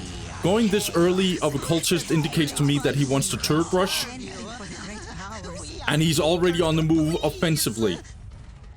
Let's see how All-Seeing Eye is going to handle this. He is going to try and capture this point as fast as he can. See if he secures it. If he secures it, it'll be very, very good. What is your will? He's going to be able to build an LP1, but will he be able to finish it? I'm not sure, because Alpha is going all in here. Defending objective. He's going to attack on both fronts. Defending objective. Dogs of the false emperor. Yeah. Turret is going to be built. It's going to be a nightmare for All-Seeing Eye. He has to disengage immediately. Force Commander is going to be built. We are under attack. We can serve you. We are eager to please. I command in the name of the Emperor. Plus 50 to plus 0 for All-Seeing Eye. He's under very, very, very disgusting pressure. We are taking fire. But Alpha is also sacrificing his eco a lot through this. Once again, dealing a lot of damage. Hey, Alpha Legion overextending a lot. In fact, he's going to lose some cultists here. In fact, he's going to lose grenade launchers. Oh, that's 1 grenade launcher at least going down. It's a couple of cultists, in fact, and now Force Commander is getting in, and he's not caring whatsoever. He will go all in on this heavy bolter turret. That's very, very bad. Will stun this heavy bolter turret. That's so good. And all the grenade launchers got killed on this squad. All-Seeing Eye gonna try and destroy this heavy bolter turret with his Force Commander.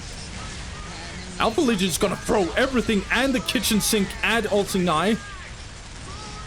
They dare fire upon space. 56 to plus 10. Alpha sacrificed so much by just going super aggressive with Nate Colt. This Scout Marine squad will for sure go down, though. Did sneak a Scout squad over here to actually capture this point. And look at Alpha. Alpha is just going all in. He's not caring. It's now or never. Either All-Seeing Eye breaks or I break. Let's see. All-Seeing Eye, will he go for snipers? Yes, he does go for snipers. He's going to go for the Plasma Generator. 62 to plus 10. This is a very intense game currently. Who will go to the quarterfinal is going to be decided here. All-Seeing Eye needs to be careful. I know what he's trying to do, but he cannot lose his Scout Marines just easily. Force Commander is going to get in, do some work, kill some cultists from behind. We get the Scout Squad. Alpha Legion is kind of caught off guard. He is going to lose all his cultists. That's too much. Both players has garbage economy, same economy, 74 to plus 10. But Alpha is the one who's losing. All these scouts are just killing these cultists. It's too much. Alpha doesn't have the eco to do this. I'm trying to focus this Force Commander though. Yeah, Alpha is gonna do everything he can in his power to actually kill this Force Commander. It's not really working for him currently. I think snipers are coming in, and yes, they are coming in indeed. Let's see what Alpha is gonna do. Plus 80 to plus 10, that's good. Force Commander is gonna go down, but in comes the snipers at the same time. Alpha is losing so many cultists at this point. What an absolute insanity bloodbath. What the? Yeah. I guess this what happens when Heresy and oh my god, was that the snipers? Damn. I guess this was happened when Heretic meets Faithful. It's just a complete bloodbath at this point. I don't think that... Yeah, I think Alpha is in a little bit of a weird spot, isn't he? He doesn't really have a counter for these snipers at this point. Scouts here. He cannot go for Defending objective. tier 2 because he simply doesn't have the economy for it. Yes, my lord. So he can't go for vehicles, and he doesn't have the temple to go Chaos Lord either, so Scouts he in can't position. really go for any of it to actually counter scouts. That's the two counters, vehicles and commanders, and Alpha cannot get any of it. And look what All-Seeing Eye is gonna cook now. He's gonna do the exact same thing he did on Meteor Mines. Let's see, he cannot overextend though. Almost losing this scout squad. Gonna get out actually. All-Seeing Eye gonna attack on this side. Scouts in position. Not sure why these guys are idling, but they are. Alpha is in such a bad position. And all All-Seeing Eye is gonna do now is just gonna completely rip apart what Alpha is gonna do. Nakehold is just too weak at this point. It literally does nothing. Instead, it's just dying. Cultists just dying left and right.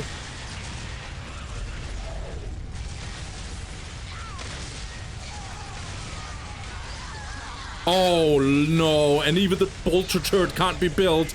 Relic does go down, it just needs to be decapped. Alpha Legion is just losing everything.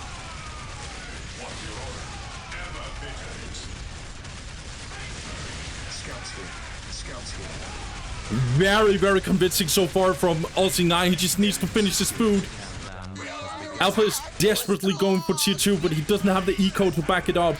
Well, currently, but he's gonna lose more. And speaking of losing, he's gonna lose his whole army.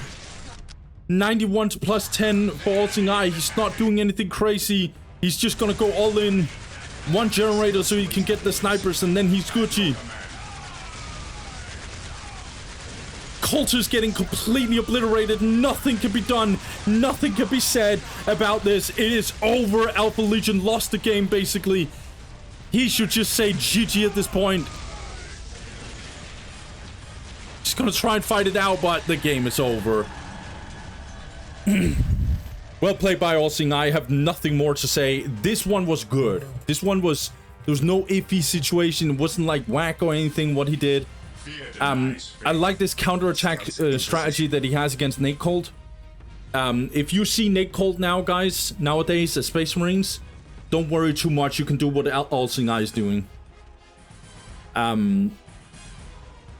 All-Seeing Eye is making a huge load of army, and then he's gonna go for Scouts here. At your command.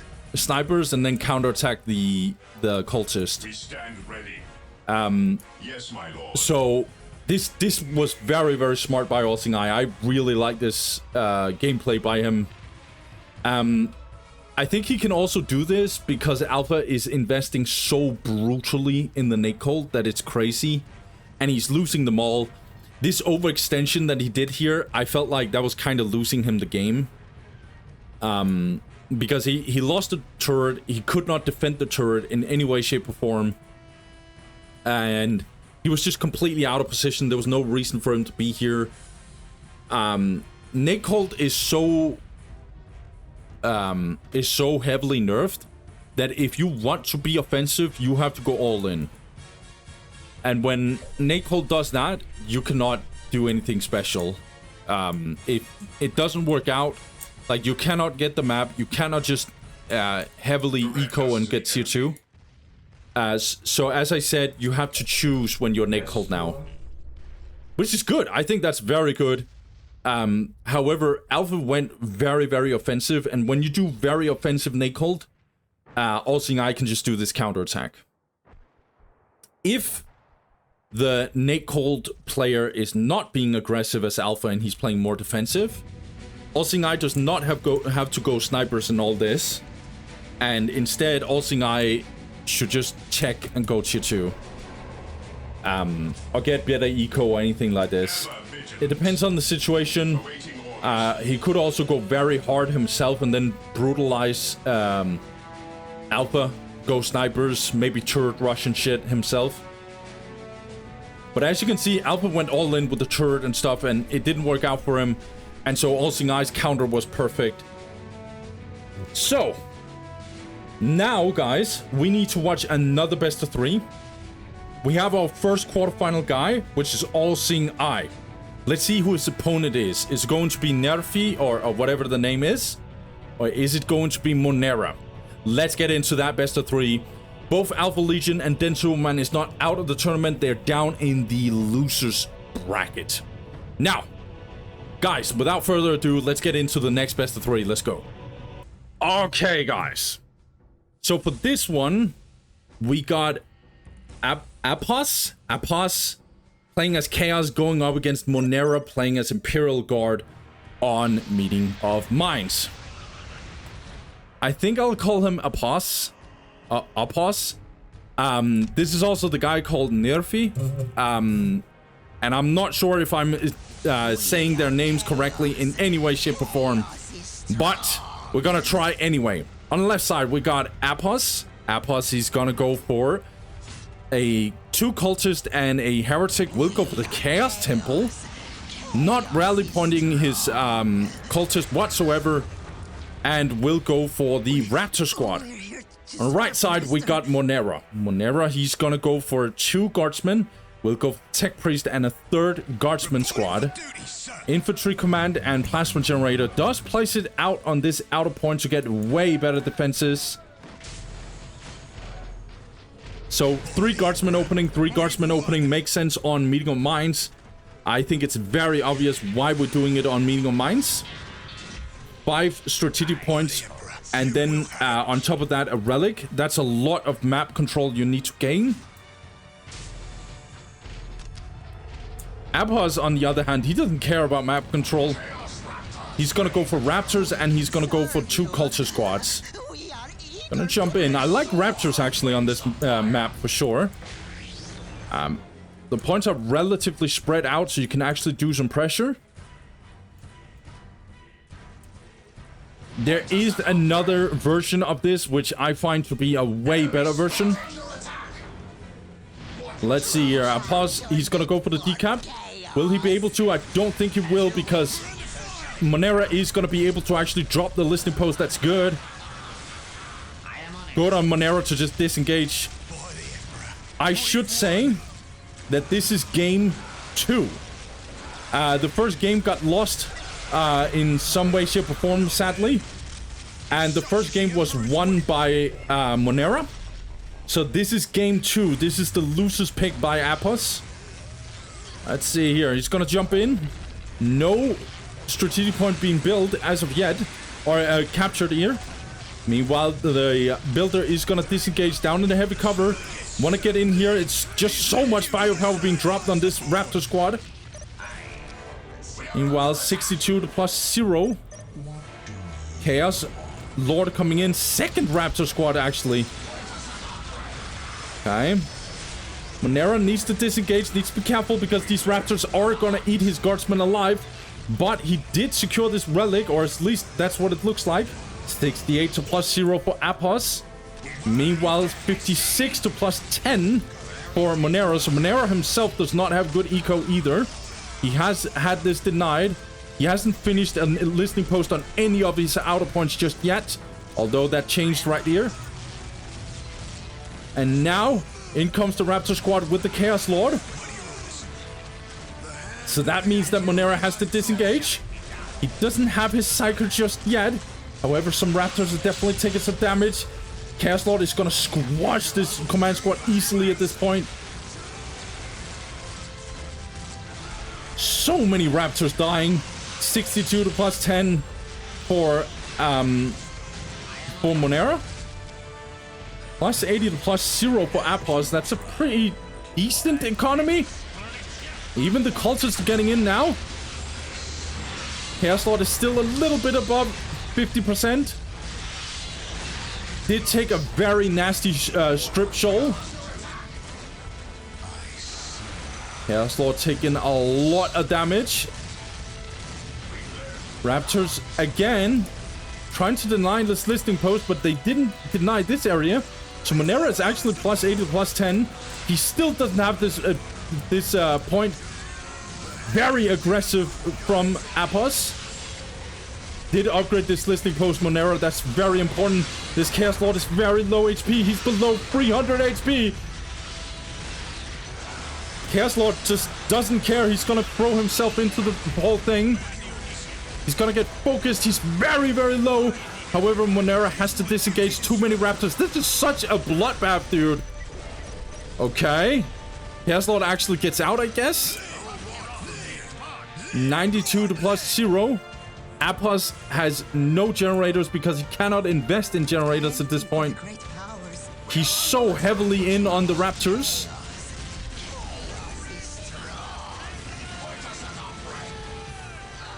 Very interesting strategy by Apos.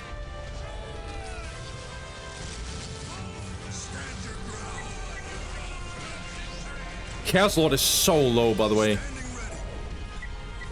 Monere playing it defensively decent. He needs tier 2, I think. He has very bad eco compared to the fact that we're talking meeting of minds.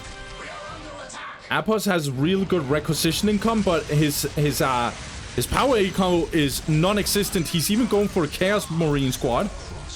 Chaos Lord is even getting in. He is gonna get focused by the LP2. He might actually go down because of that.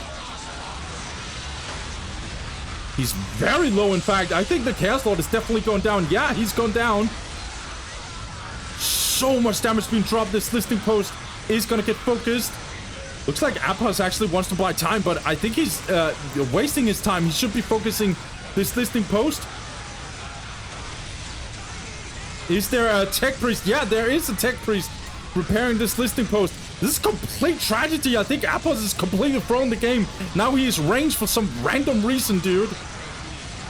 Finally got to focus this tech priest, but it doesn't matter. Look how much he's losing.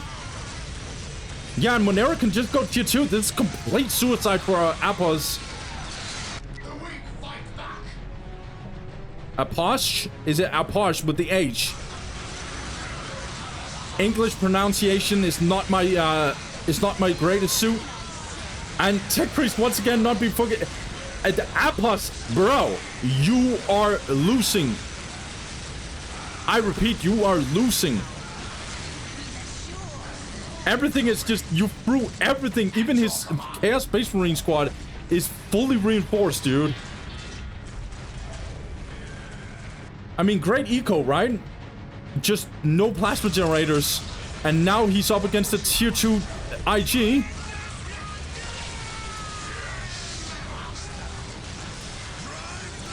Yeah, Monere is 98 to +40. What an absolute bloodbath. What is this?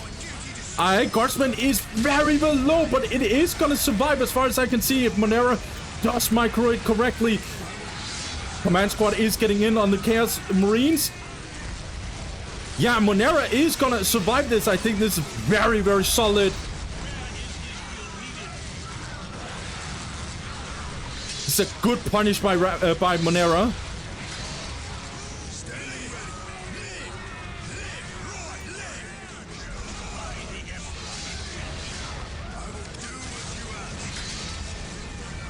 Solid gameplay so far by Monere. He's defending very, very well.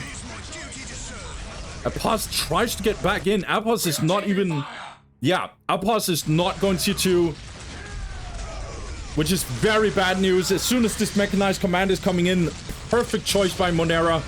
This is going to be so brutal.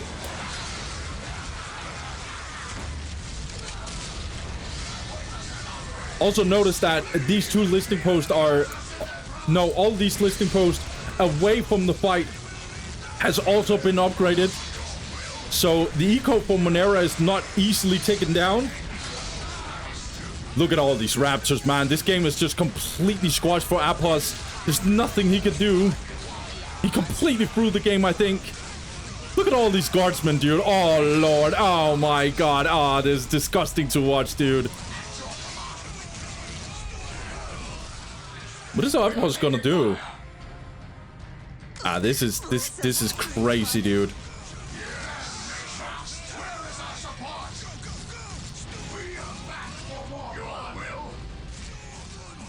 Outpost didn't even decap this, I guess. And now vehicles are coming in for Monere. He's gonna get the chimeras. This is pretty much GG. And he says GG indeed. I'm gonna fast forward.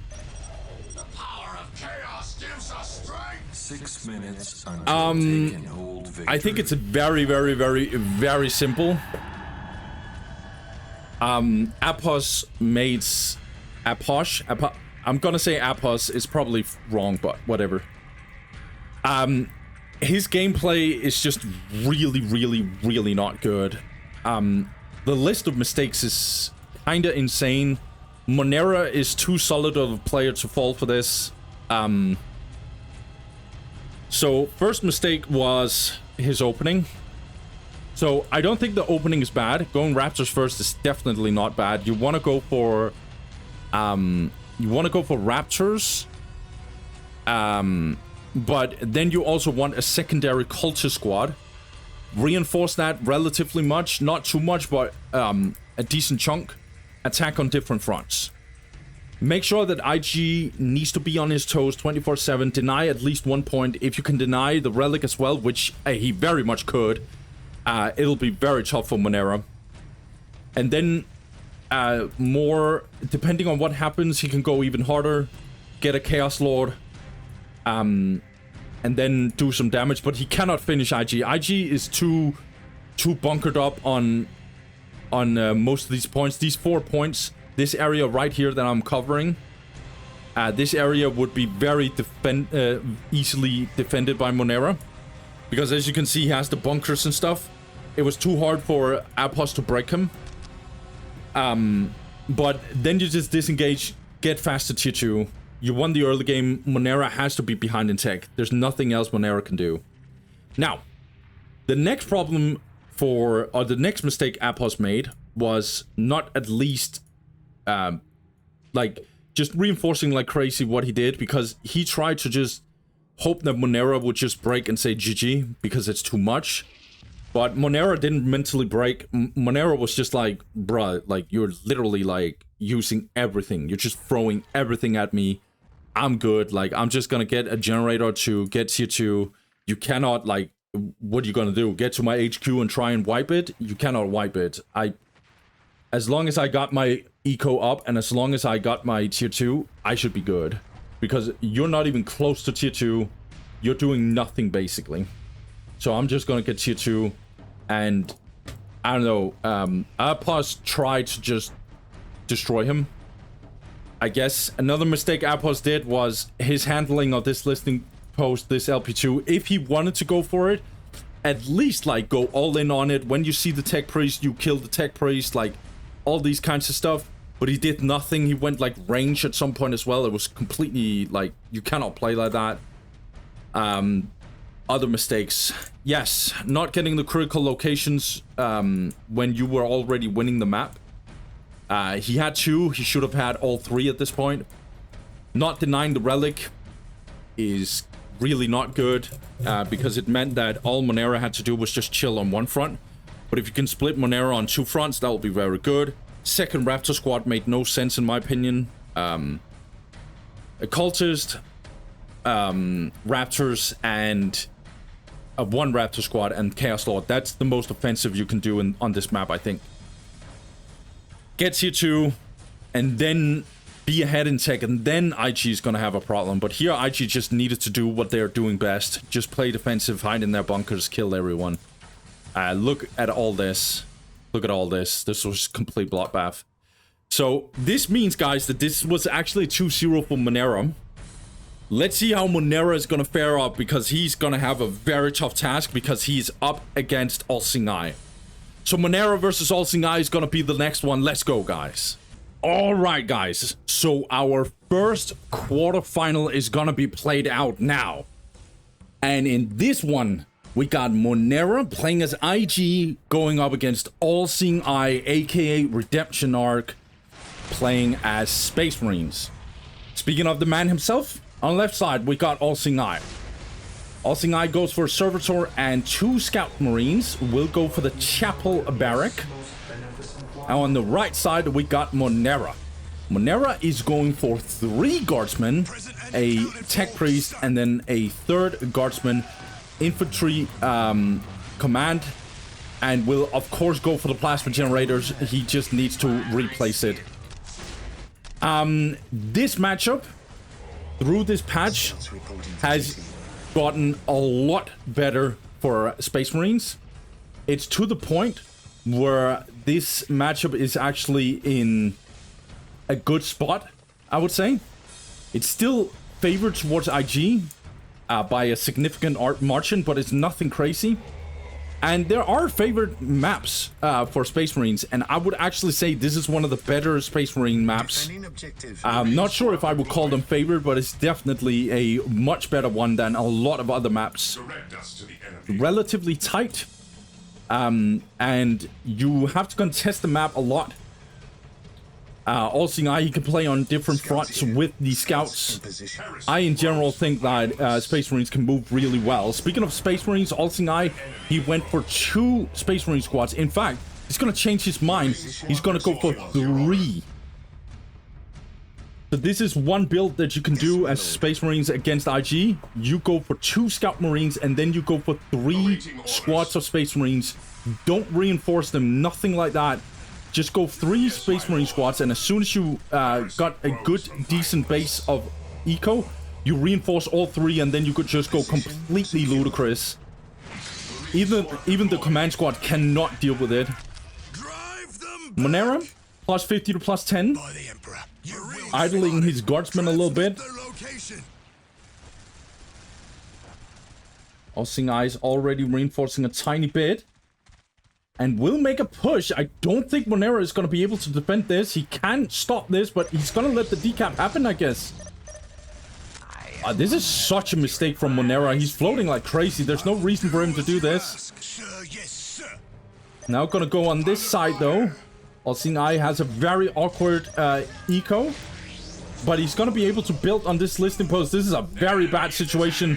Now All-Seeing Eye is in the heavy cover. Monere cannot do much. This is a very bad position for him. This keeps on being denied 24/7. Monere is gonna go in.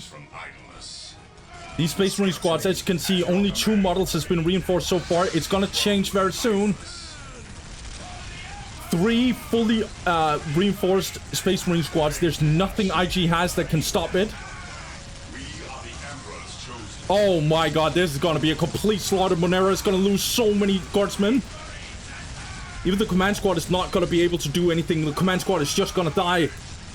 What a brutal push. Monere is gonna get the LP2, but this is not gonna cut it, I think.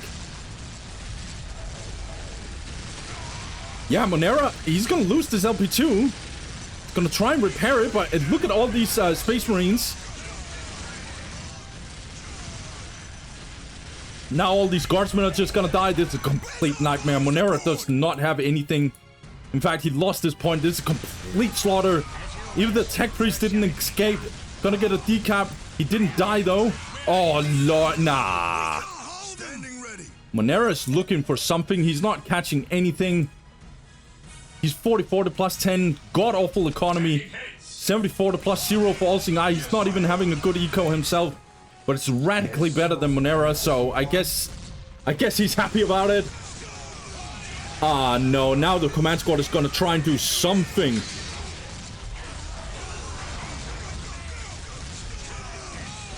Focusing the guardsmen. That's almost a wipe, by the way. Hiding out with this command squad trying to hit one of these Space Marine squads. This guardsman squad is going to get completely wiped. This point keeps on being denied. Monere is just throwing everything and the kitchen sink towards All-Seeing Eye. He might actually succeed. But look at his economy, 44 to plus 10.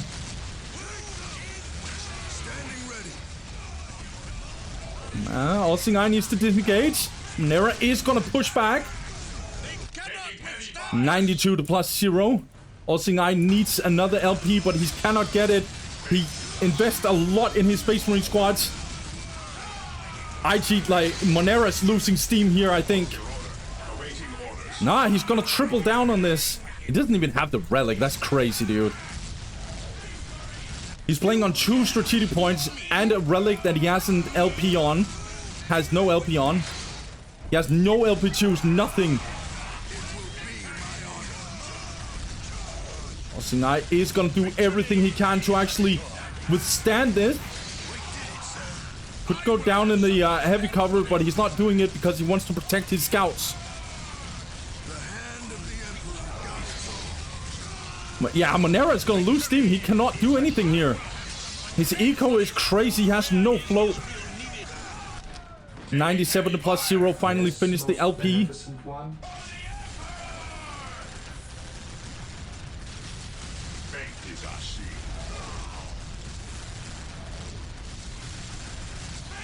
Olsingai gonna go for the decap. Will succeed. Monere is just losing guardsmen 24/7. Even though the guardsmen cost literally nothing in reinforced cost, it doesn't matter if he just keeps on losing. And he doesn't even have +50. Oh, he has +50 now because he just captured this. This is a terrible situation. I think Olsingai can get a generator and then tier 2. Yeah. Damn, Monere, you completely got squashed, huh? Oh, nah. Yeah, he's even loose at this point, man. Yes, my lord. Taking heavy fire. Desperately trying to get the tactical control. He has no eco. So even if he gets it, which he will, by the way, he's not gonna be able to withstand it. Like, what he's gonna do, he doesn't have the money to do anything with these grenade launchers. Even if he fully reinforced his grenade launchers, these Space Marines squads might actually be able to compete with them anyway.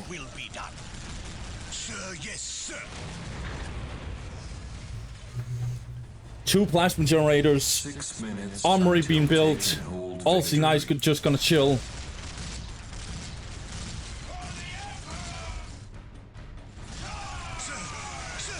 Oh no! Oh no! Oh no! Thank you, Machine Spirit. Yeah? I mean, Monere's gonna try and fight it out. I'm not sure what type of hope he's looking for. He probably believes that a grenade launcher is gonna save him. By the Emperor, it will be done.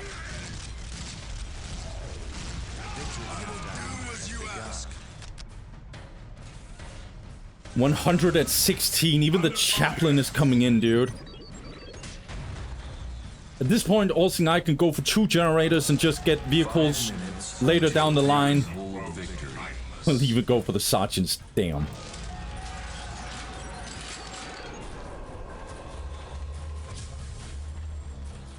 Olsingai can even go for flamers and just run it down in the base of a Monere. Olsingai can just do whatever he wants and he'll still win. He has 6 out of 9 points, so he has control area victory win condition.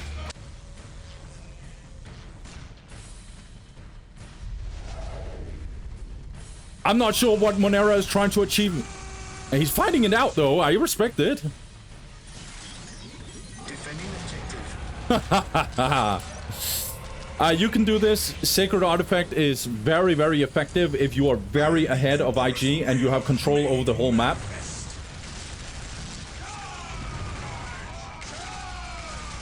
But that doesn't mean that Sacred Artifact is good against IG. It's more means that you can do whatever you want as SM at this point.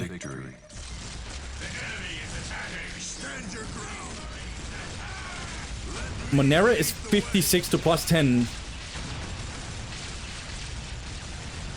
Even in heavy cover, look, Olsingai is not taking too much damage. Monere is not even close to tier 2. Not sure why Monere keeps on trying to, like, do something. He's getting completely destroyed.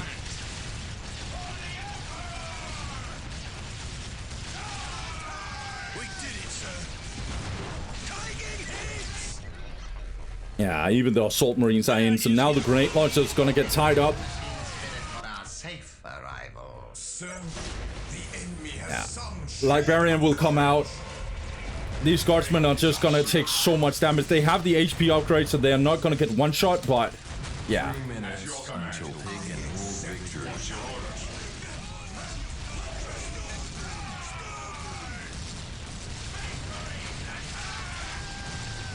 Demoralizing shout. Guardsmen are gonna get caught off guard. Monere, my dude, you have lost this game years ago. Ah, it's GG. Yeah.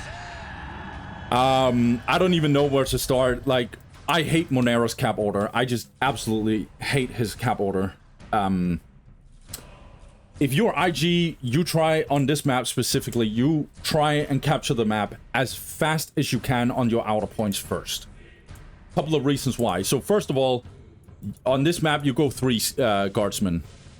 Because chances are you can get decapped or you can get contested or something. Commissar is not going to cut it, at least against SM. In other matchups, you can probably do something else. But 3 guardsmen on this map all day long, it's not even a discussion. But yeah, Monere's cap order is god-awful. He should capture this point and then maybe try and attack on this side. And then he should get this point with the second guardsman squad. And then contest this point. So you contest on both sides with IG. Scouts ready. And the command squad, he will try and get in, kill some servitors, kill some scouts if he can. Look for them. Always put Olsing on under pressure 24/7. Olsing was in such an awkward position because he was building his LPs one at a time. Not saying this is god-awful, but if you do that and you're getting attacked on different fronts, on different angles, getting decapped here, because he was building like this, like in that order. This means this would have been decapped. Like, Monere could have done so much, dude. Like, and Olsing played on 2 scouts, so Olsing would have lost the map. He would not be able to do much. He would have a lot of firepower, but Monere would be able to just pace him, out-angle him, move him on the map, basically. The 3rd guardsman from Monere needs to capture this point, and then this point. So you are very offensive on the map. You're contesting this kind of map with 9 points. This is what a lot of IG players do. They do something that I'm talking about right now, which is the best approach, in my opinion. Monere's cap order, I'm not sure what the hell that was. Like, he captured this point fast, which made no sense because this point was exposed for such a long time. You can see it ended up making it so he lost the point. In this matchup, IG has to do something which is like find scouts, kill them, kill servitors all day long if you can. Olsing Space Marine mass would have a little bit of a problem contesting anything because these 2 points would be secured, or at least relatively secured. And he would be losing 24/7 some of these squads. As you can see, it took a while for Olsing to get the Space Marines rolling, like to get enough of them. So for such a long time, he would not be able to just force a fight. He would be outpaced, outmaneuvered, out everything. If command squad got in here, getting attacked from both angles, you cannot do anything as Space Marines in that case with this opening that Olsing did. But Monere did none of that. He lost all his outer points here. He got none of them. He lost this point that he upgraded to an LP2 because I guess he thought he could survive. And yeah, he played on like 3 points the whole game. He never had 4 points, by the way, in this whole game. He never had 4 points. It was impossible for him to win, even though he actually did the correct opening. It's just his cap order that's god-awful. So yeah, Olsing played it well. He punished it very, very badly. Monere's cap order. If you go 2 scouts on this map, I think you're basically just... Yeah, if you do this opening, I think it's super, super risky. You won't be able to build your points because command squad will just kill the the servitors, and then you have to defend with your tactical Space Marines. But that means the tactical Space Marines are not on the map fighting and contesting your points as IG. So IG will always have an advantage in this matchup, just overall as of current state. But Olsingai did do a lot of good things. He played correctly, given the circumstances that Monere gave to him. This matchup, as I've already said, it got radically better. I dislike the opening of 2 scouts on this map. I think it's way too risky. I think 3 scouts would be better. But this is obviously my opinion, and I'm talking about the SM god himself, so I don't want to contest too much. Monere, next time, he needs a way better cap order. His cap order alone would have fixed like 50% of all his problems. But yeah, he didn't do any of it. He shouldn't go on this point, though. He shouldn't go, even if he goes 3 guardsmen, he shouldn't go on this point first. Because all that will happen is just 1 scout marine will just interrupt him. And yeah, that'll not be good. Just period. It'll not be good.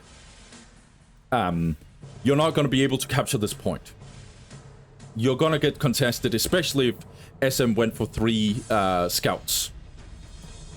One last thing I want to mention is just that if Olsingai went for a more offensive route, you still will be able to defend as IG, because it's like you have the command squad and you'll be able to defend your way out of a scout rush, and it just means that there's not too many like Space Marines that's coming your way in any way, shape, or form. If there even is, if you went 4 scouts, it would be like a force commander instead and stuff. So it's just IG has so many options to this one, but this is one of the better maps for sure for SM. Some would even consider that at this point it's like a favorite map for SM. I'm not buying that entirely. I think there's better SM maps, but it's definitely one of the better ones. Let's see if we can get a better map for Monere. It is his time to do a loser's pick. If Monere wins against Olsingai, it would be crazy, because usually, just from what I know of these 2 players, the skill gap is pretty significant. But Monere can do some things for sure. I've seen him do some things. So let's get into it. Game 2, Monere versus Olsingai. Let's go. Okay, so for game 2, Monere is going up against Olsingai on Quest Triumph. Same matchup as before in game 1. And this time, on the left side, we got Olsingai going for Space Marines. Olsingai will go for a early scout that he's probably going to capture this point with. He's going to go scout, servitor, scout, will go for the chapel barrack, and will most likely go for early Space Marine squad. He might either go for a Space Marine, or he might go for Space Marine Force Commander. We'll see. On the right side, we got Monere. Monere is... okay. Monere is going to go for the infantry command, and he's going to place it out here. This is a very classic opening against SM. Olsingai needs to immediately get back here and actually deals with this. And looks like he actually wants to capture this point anyway. Let's see here. This is a very risky move by Monere, because he needs to get early Force Commander, or not Force Commander. He needs a command squad, but the command squad is like very, very, very slow at this point. Only now he's gonna get built. And out comes the Space Marine squad. Olsingai will absolutely fight on this side. He's fine with this maneuver by Monere as soon as he can get back. Let's see if Monere is gonna place a turret here. That's an interesting move by Monere. So Monere did go for 2 guardsmen, tech priest guardsmen, so 3 guardsmen opening, but he placed his infantry command here. And now the command squad is out, but Monere is not going to be able to contest on this side. And now he's going to get completely squashed. He needs to run.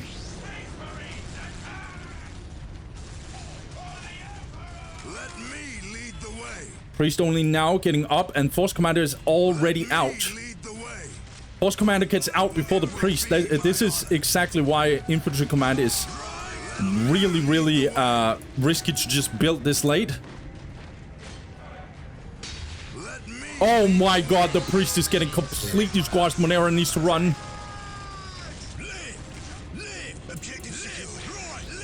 62 to +10 for Monere. Trying to contest on the map, but he actually lost this point. He is building here, though. Now he needs to contest with this Space Marine squad just knocking at his door. Gonna get out with the command squad, I assume.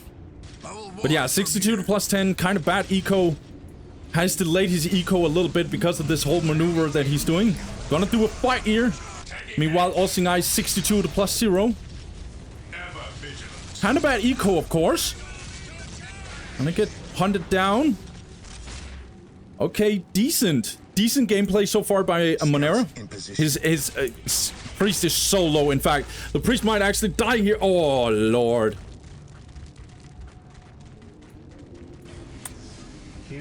Yeah, Olsingai is just gonna improve his economy rapidly at this point. Another Space Marine squad, and he's gonna get the plasma generator.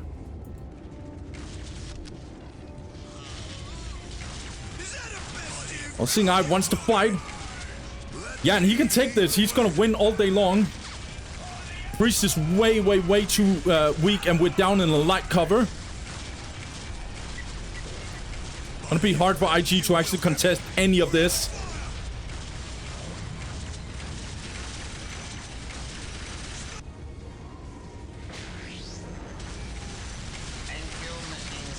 Yeah, and again, building this LP2.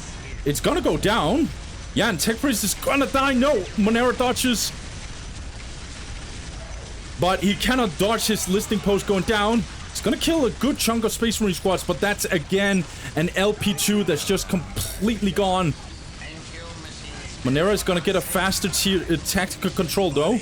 Hasn't lost his guardsmen overtly.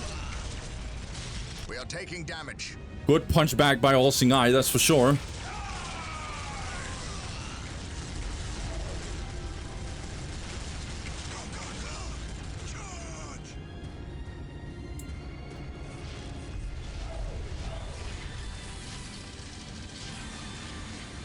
Okay, tactical control being built. Battle armor is coming in. Monere is gonna go for the grenade launchers. 92 to +10 for Olsingai, and Olsingai is going tier 2. Ladies and gentlemen, he is going tier 2, and Monere is gonna be stuck at tier 2, I think. Or tier 1. Tier 1.5, I should say. His tactical control is up. 6 minutes until taking full victory. Sadly for Monere, grenade launchers aren't as strong as they were before. And in tier 1.5, grenade launchers aren't that impressive.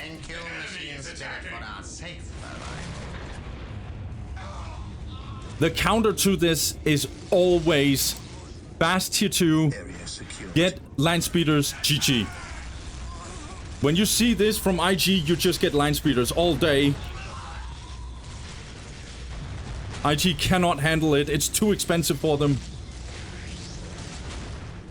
Let's see though. Olsingai could, of course, completely fumble everything and just throw the game, but I don't think so. He's gonna go tier 2.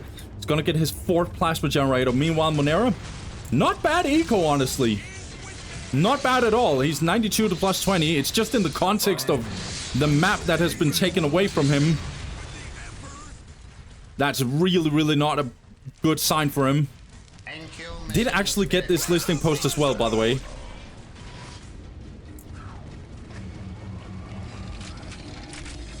But again, look what he's sacrificing. No tier 2, and what do we have here, huh?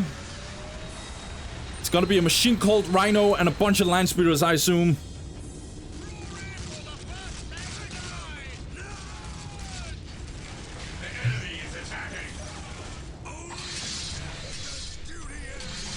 Oh, we can actually get land speeder Tempest. Well, at this point, Olsingai is so far ahead in tech that he can pretty much do whatever he wants. Land speeder Tempest is not a bad move, actually, because he'll be able to destroy this area with grenades or with frag missiles. 4 minutes. Monere is recovering a lot of his eco, but now Ozzy is knocking on the door of his base. His outer base, I should say. Monere needs to try and see if he can defend this. But he's not even close. He's not going to be able to defend his LP2. It goes down. Now his plasma generator is exposed. Even the infantry command cannot feel safe anymore.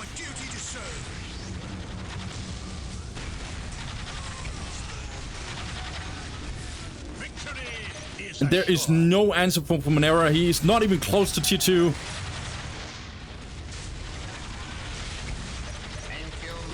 He's closing in, but yet he's so far.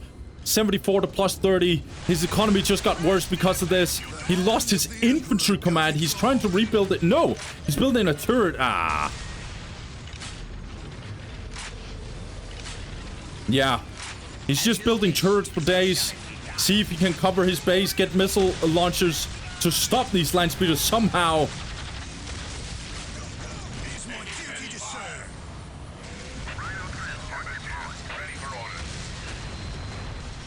Defending objective. Area secured. Land speeder tempest reporting in.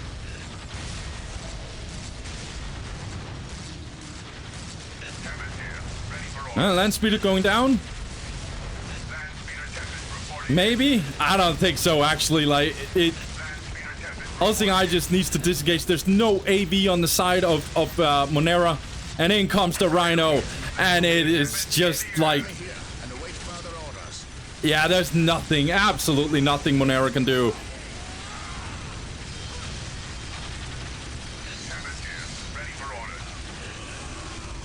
Extremely one-sided affair.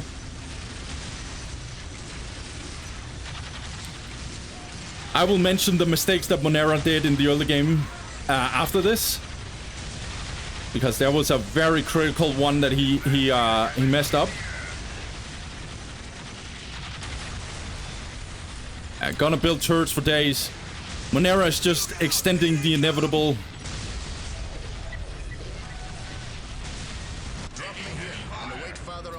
Even Sacred Artifact has been built. There's no armory on the side of All-Seeing Eye. He doesn't care. He doesn't need the armory.